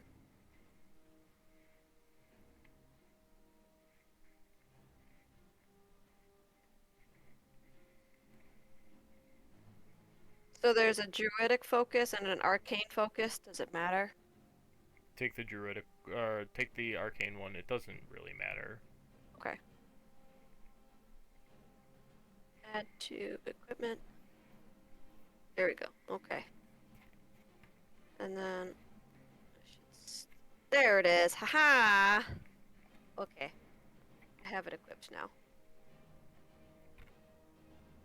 Okay. So now if I go to shoot, actions. Nope. That away. Okay, staff, melee. How do I do the attack in D&D Beyond? So if you see your hit / DC, the +4, if you just click on that, it will roll. Aha. There we go. Yeah. 7. 7 misses, unfortunately. Oh. Dang. So he walks Guess over. Yeah, you go for the sweep of the legs, but you kind of get caught in a little bit of water with the end of the staff, and it just kind of drags a little bit, and you just miss him. So he's gonna walk over to Lugdash and try and help out his friend here with a pair of mace attacks. I dropped my dice into my shirt. So the first one, I'm falling apart over here, is a 17. Hits. 17 hits for, what is this, 7 damage reduced to 3. And the second one is 14. Hits. 14 hits, which is 6 reduced to 3 damage. So my armor class is 14. So if you roll 14, that counts, right? Correct. Luke Duck is he's hurting. Not feeling too good. And that will be his turn. Which brings us to Grungus McChungus, who's up. Demi on deck, Fen in the hole. Awesome. What is a creature? Is that a... Are there any creatures on the map right now? What are you reading? And I will tell you. Lay on hands pool? What? Hey, heal. Yeah. Lay on hands. Lay on hands pool. You have a pool of healing power that can restore high 5. Blah, blah, blah, blah, blah. You can touch a creature. Yeah, so a creature is a person. It can be an animal. It's anything that's alive. But it restores my health or theirs? You restore any number of HP remaining in the pool or 5 HP to either cure a disease or neutralize a poison. You heal them. Ah, damn. Okay. Okay. Would there be anything like in this cart that I could go check out? If you want to walk over there and make a investigation check, sure. I want to go loot this chick's body. You're so much closer to the cart. Okay. What do you guys think? Wait, guys, Grungus, should I go to the cart or should I go to the body? Check the cart. You're closer to that. Ah, Grungus agrees. I go to the cart and I search the cart. Okay, That's my roll investigation. Is that a skill? There it is. Yes, it is a skill. It says 13. It didn't Uh, come up on the little sheet. Oh, 14. it did 14. There's it's an overturned like farmer's cart. There's flour and baked goods. It looks like it was probably going to the tavern tonight. You And might I put find them like a in my sack. cucumber. I put them in my sack for later. You grab a sack of flour, Mhm. like a 10-pound bag of flour. Okay. Sure. All right. And I'll carry it with me. Add it to your inventory. Okay, add a Add bag of flour to it. flour to your inventory and 1 cucumber, half rotted. Thank you. I like doing that in the middle of battle. Oh, you guys haven't played with me yet. Oh, that's right. All right. Does that complete your turn, Grungus? That does. Yes. Hey, Demi. Oh, Demi would like to I just guys over here shopping. cast Ice Knife. ice knife. And with Ice Knife, I create a shard of ice and fling it at one creature within range. I make a ranged spell attack against the target. Hmm. Hit or miss, the shard explodes.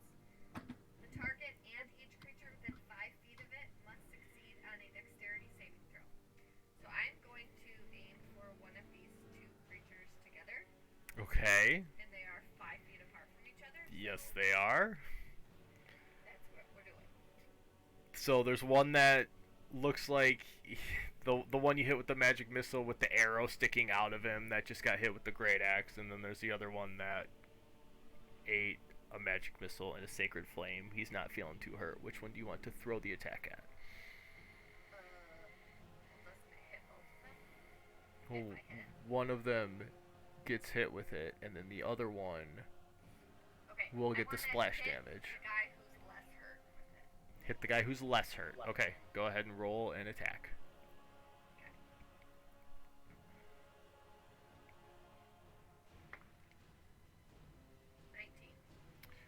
19 hits. Go ahead and roll damage for him. Just a D10. Gotta find it. Okay, can my guy chill up here? Because I'm going to go to bed. Yes, you can chill up there, huh? Alright, thank you. That's D10, yes. Good night. Good night. Good night, boys. Bye. This was awesome. I'm very excited to continue.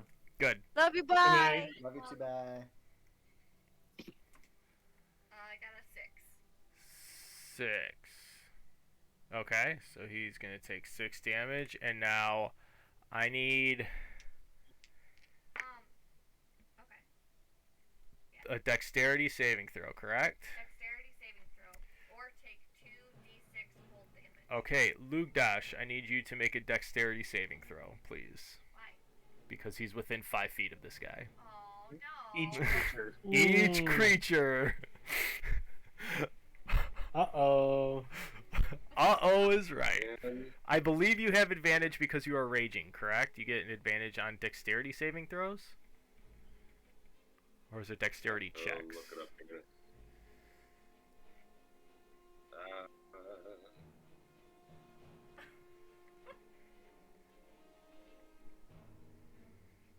Where'd he go? Right. All right. You gain advantage on yes. strength checks and saving throws. This is dexterity, so you do not have advantage. So I need you to make a dexterity saving throw for me, please.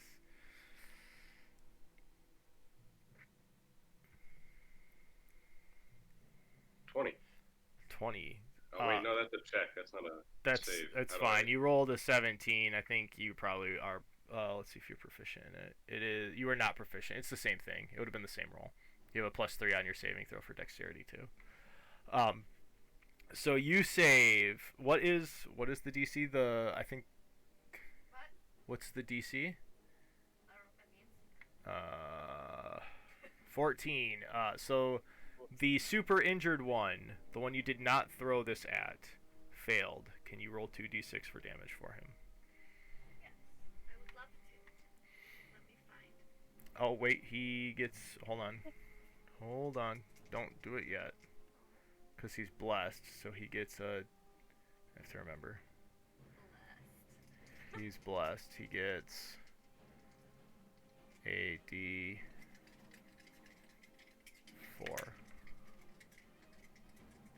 He rolled a 12. He did not. He still failed. Okay. 2d6. 2d6. 3.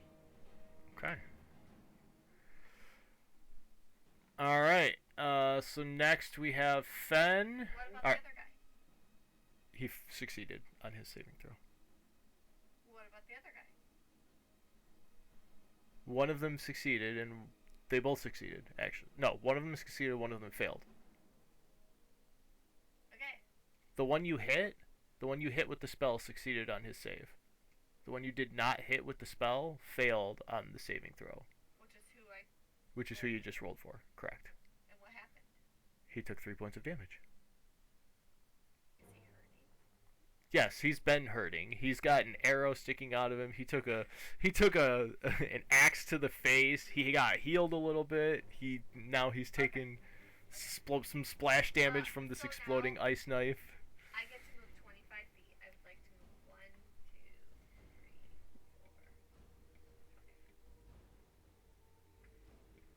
4. Okay. Fen, you are up. Atir, you are on deck. What? Did you just measure? Yeah. I counted. There's a measuring tool, so you don't have to count. It's okay. I would rather count. It's fine.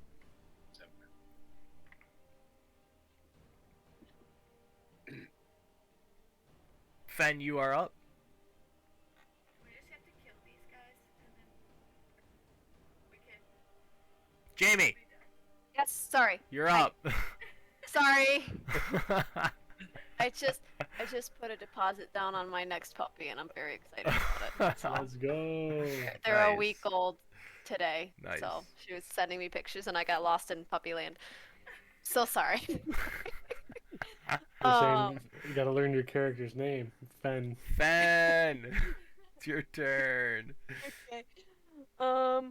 Let's see if I I go gotta back to my. I gotta spread some fire. The fire is Spell. starting to engulf the inside of. It started. You can see the fire starting to kind of flicker towards the windows inside the Laughing Star. I hope that girl I was with made it out. We'll see. Uh, Roll a Yeah, d well, roll a d20 for me, Brian. Let's see. 6. We'll find out. That's all right. So is anybody okay? Who of the nice guys that I can see, who in our party can I see that is visibly wounded and not doing well? That's Lugdesh. Yeah. Hi.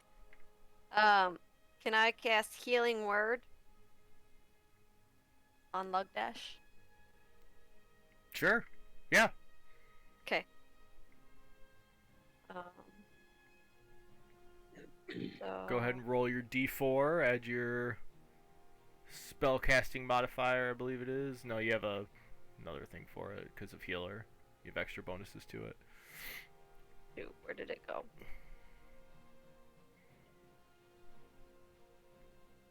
Oh, there we go. Cast. And then, what? I'm sorry, what do I roll for it? I believe it's a d4 plus 6. something. Yeah.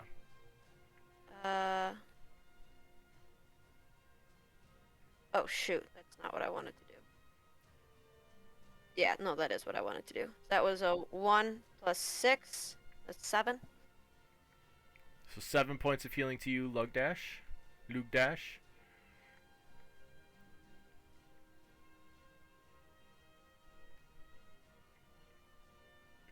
And then you want to move. I think you can cast that as a bonus action. You could still do something with an action, right? So, see. Yeah, healing word is a bonus action, so you still have your action if you want to get out of the water and go smack somebody upside the head. Okay. No, I don't want to do that. In range. That's within 30 feet, so if I Sure. Oh, 30 feet is quite far. Cool. So I'm going to bless. It says up to 3 creatures of your choice within range. So I'm gonna bless. Is bless a Uh, cantrip? So you already yes. cast a spell. You can bless Oh, bless is a spell. is a spell. So you've already cast a spell. You can cast a cantrip. Gotcha. Yeah, but you can't cast another spell.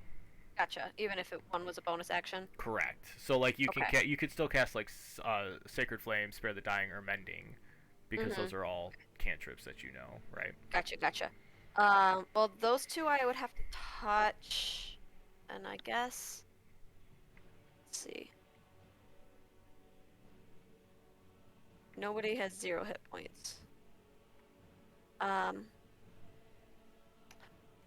Which of those 2 orcs? This one is beat up. Okay, that one has fewer hit points. Mhm. Okay. And he's closer to Lugdash, so I'm gonna cast Sacred Flame on him. Okay.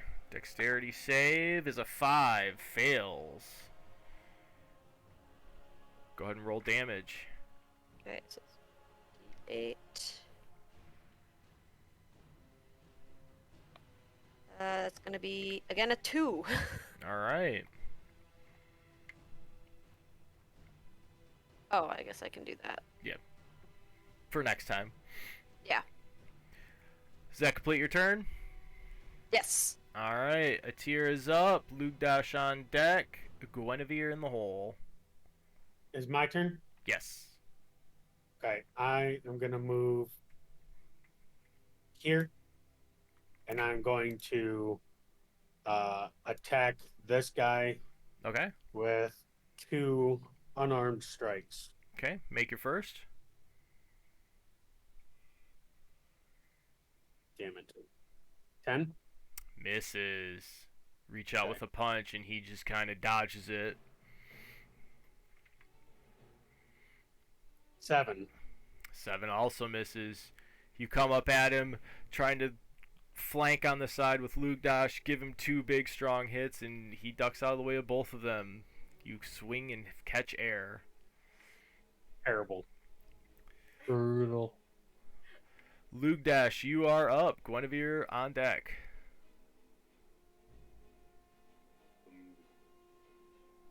Lugdash would like to, even though he's got one guy in front of him that's feeling bad, he's gonna attack the other guy Okay. with his great axe again. All right. Go ahead and take a swing.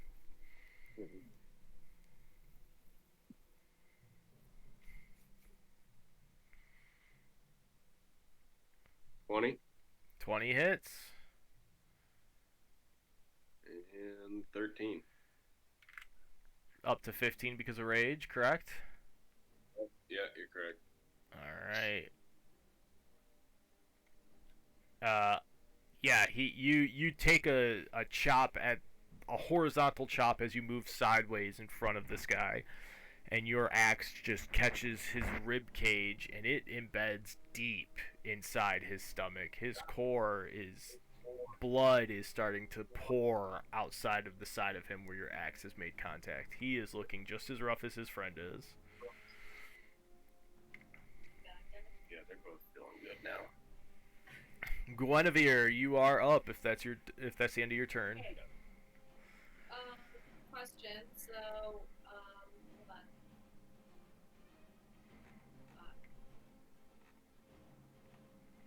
So one of my skills, am I allowed to do like? One of my skills is stealthiness. I want to sneak up to the guy that's injured, and then one of my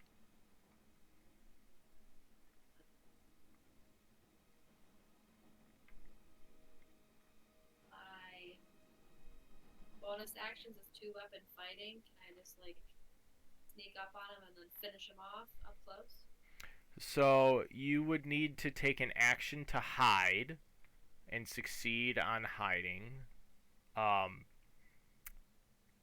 and then you would need to Then do get the up to him. unarmed strike. But Close. then yeah, do you have like daggers or anything?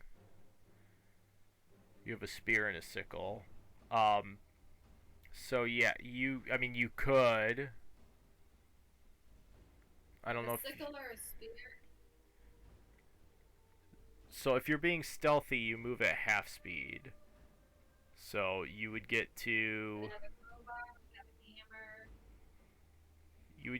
here, this area, if you were to try and stealthily come up to them without them seeing you. That's as far as I can go. If you successfully become stealthy, yes, you move at half movement when you're stealthy, and your movement is 30, so you get to go half that far. You move at half speed, so you'd be here in this range. Sure.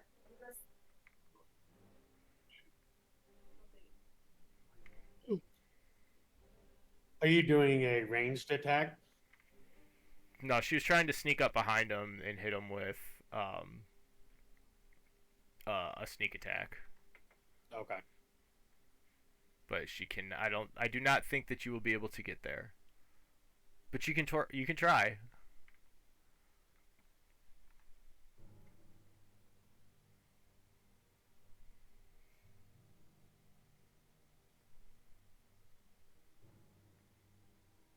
I'm just gonna do another longbow.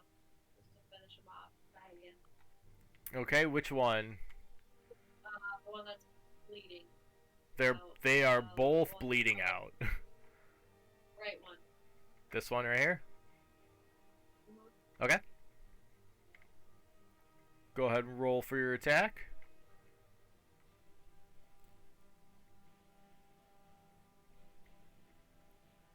$16. 16 hits.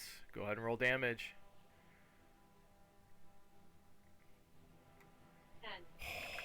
How do you want to do this?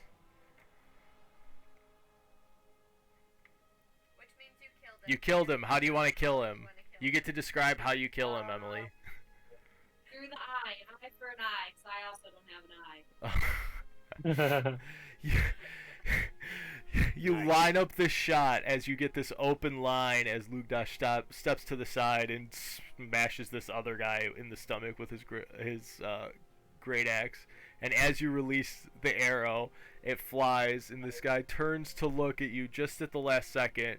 And Mortal Kombat style, arrow goes in through his eye socket, out the back of his head, spearing his eye like a kebab, and he falls backwards. And he is dead. If I can select Nice. him. He is dead. Yeah. That was sick. Nice. Alright, it is her turn now. She is going to see all of her friends and bodyguards start to perish in front of her, and she is going to run. How fast can she move? She's going to dash, and she's going to get the hell out of here.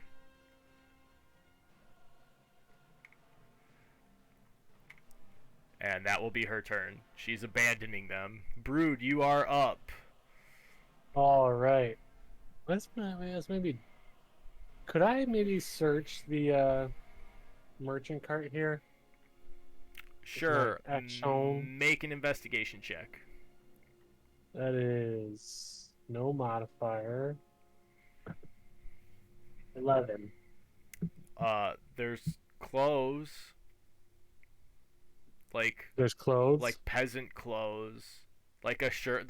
They're novelty shirts, like graphic tees that say "The Celestial Dance, come talk to the gods." Like it's Celestial Dance merch. Like that you've seen all week, that you've decided not to buy all week.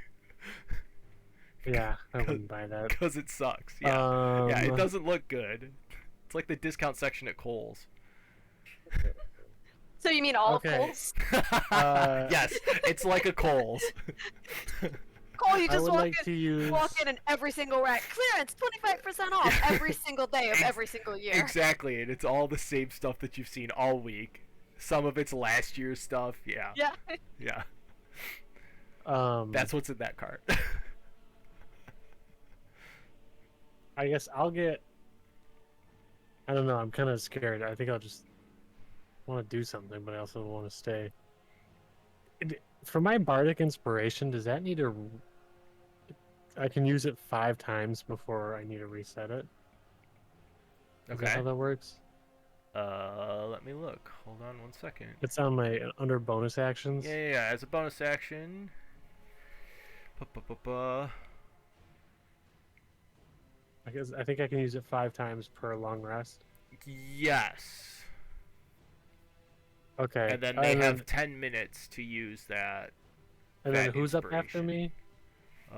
Grungus is directly after you. After the half orcs go, and Demi, then right? Demi. Yes. Okay, I'm gonna do bardic inspiration. On Demi. Okay. So just what that means is you get a d6 to use to add to a dice roll of your choice within the next 10 minutes. Okay. Okay. Thank you. No problem. That's my turn. All right. So this poor bastard, bloodied and beaten, is gonna take a swipe. 2 more swipes at you, Luke Dash. You just smashed him in the stomach with your great axe, and he's got a 15 Hits. and a 20. Both hit, correct? Hits. Yep. And 6 total points. So both of them were 6, reduced to 3. Hit you twice for 6 total of actual damage. 12 total, reduced to 6. Yeah. And that will be his turn. And then Grungus is up next, and I'm going to assume that he wants to walk over here and loot her. Yeah, he probably would. She's a peasant who lived in this house. She's poor. She has literally nothing on her. He's just looking at some corpse of some poor lady who just died. So Demi, you are up next. Okay. I would like to move right here. Okay. I would like to use my quarterstaff. Okay. You are flanking, so you get to roll with advantage. Don't know what that means, but okay. Roll 2 d20s and take the larger number.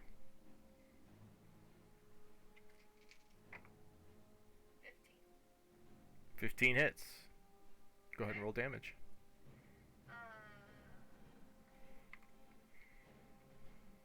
So is the next one my attack one? Or was that my attack? That was to hit. Okay. So now I have to roll my d6. Why does it say both? D6 and a d8. It's because it's a versatile weapon, which means that if you don't have anything else equipped, you can use a d8. Okay. But so in your hand is your this spell where book, I so can you roll a two d6. because I have one from him? No, you can't use it for damage. You could use it for the attack roll, but you didn't need it because you hit without it. Sorry. Well, that's dumb. Okay. I'm gonna roll a d6. Mhm. I get to add my proficiency bonus. Nope, that's to the attack roll. What the hell? So I think it's 1d6 minus 2, right? Yeah. Okay. It is. Yeah, because you're really weak. Because you're tiny. Yeah. It's okay. So I got a 4, so 2. Okay. You walk up behind him and smack him in the back of the leg on his knee. His knee buckles a little bit. He's bleeding out in his gut, and now he's got a twisted knee. Does that complete your turn? I mean, those are the only 2 things that I go through 2 moves, so yeah. Okay. Fen, you are up. So Fen, I'm up. Fen is up. I'm listening. Okay. I am going to. Nope, nope. Not measure what I'm doing with my life.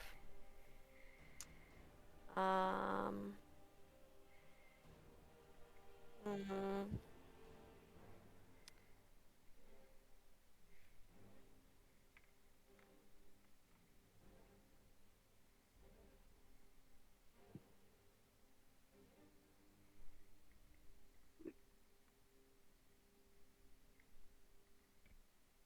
Um, can I cast Sacred Flame again on this guy? Heck yeah, you can. Yeah, I'm gonna do that. Failed. Failed his dexterity save. Okay. And, got a nat 1. Ooh. Great. He's barely holding on, and now he's barely holding on even more. I'm not doing a lot of damage here, you guys. That's not what I'm here for, really. He's struggling for Yeah, sure. you are a frog. Yeah, you're a frog. We don't expect you to walk up to these half orcs and take I'm them just down. like spitting at him from the fountain. Just I mean, you kept me alive, and I'm a damage sponge, so that's good. Is that your turn? yeah, I'm gonna stay in the fountain. Okay, Atir, it is your turn. All right. I'm gonna attack him. Yeah, I'm just gonna attack him. All right, go ahead and roll for your first strike. 16. 16 hits. All right. And then damage. Yep. So 6. 6. How do you want to do this? I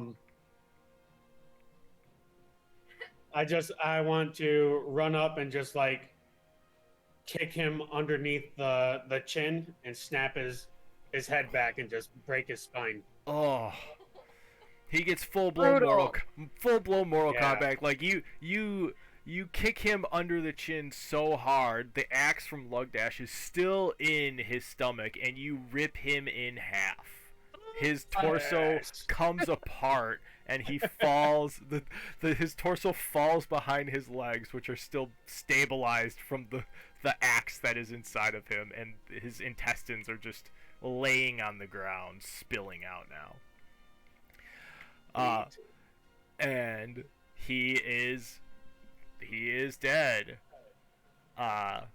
Is he also unconscious? He is not unconscious. He is completely conscious and talking. He's like the guillotine when you get your head cut off from a guillotine. You know how you blink for a couple seconds? He's still blinking. I use my bonus action to smash his head. No, I'm kidding.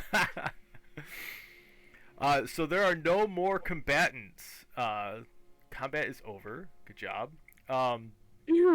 So the flames, you take a look and you see that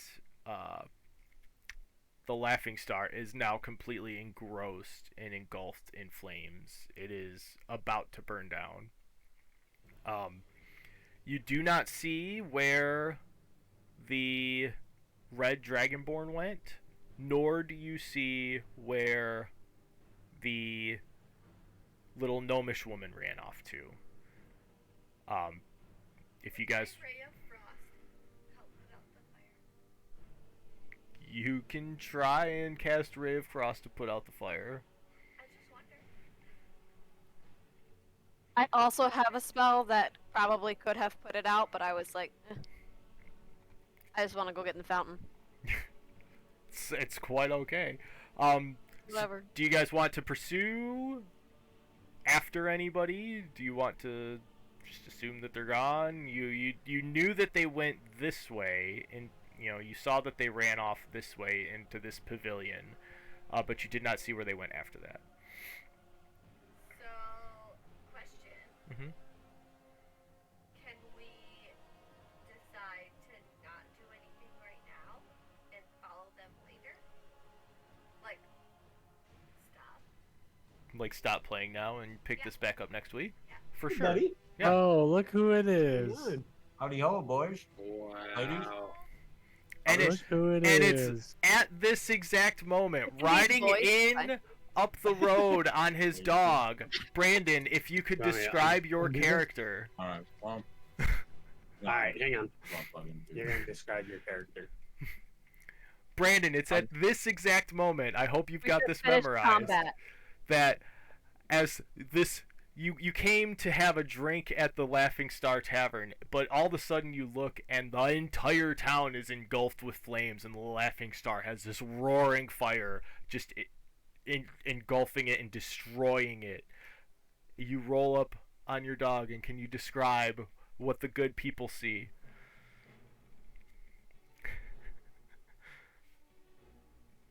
Has this music been playing? Yeah. The whole time. That's fucking legit. I know, we Yeah. got this good. Good soundtrack. Well, what I am, I'm describing. Yeah, me. describe your character. What do they see as you roll up into town to try and have a drink at the Laughing Star, which is on fire and burning Well, to the you ground? see this dwarf kind of sitting there looking at all the nature being burnt, all the villagers in disarray. He has a long black beard with dreadlocks of the sort going down. His dog is a giant mastiff. Looks like has purple eyes. He shares purple eyes along with the mastiff, so we both have purple eyes. I literally just came walking in. I'm tired as fuck. Hang on. Sorry. Oh, nice. Good push. Sorry. Did you just God. fart in He William's sure did. face? Yeah, Right I in didn't his mean- face. I didn't mean to lean that way. I'm tired. Fucked up. Most of his clothes are that of like natural, like leaves, you know. Kindred Also- spirits, what up? Yeah, that's what I'm talking about. As I point over to where you are on my screen.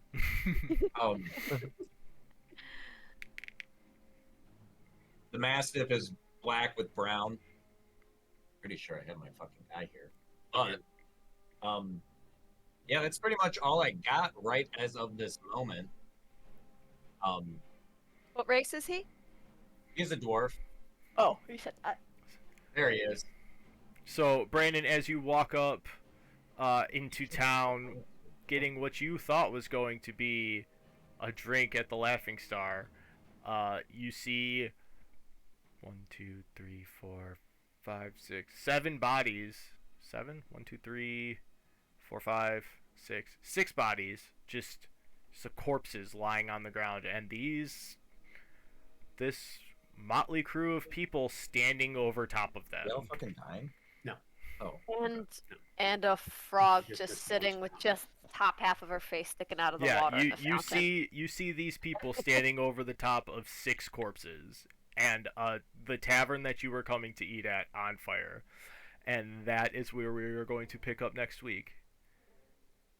Can I say something in my character's voice? Sure.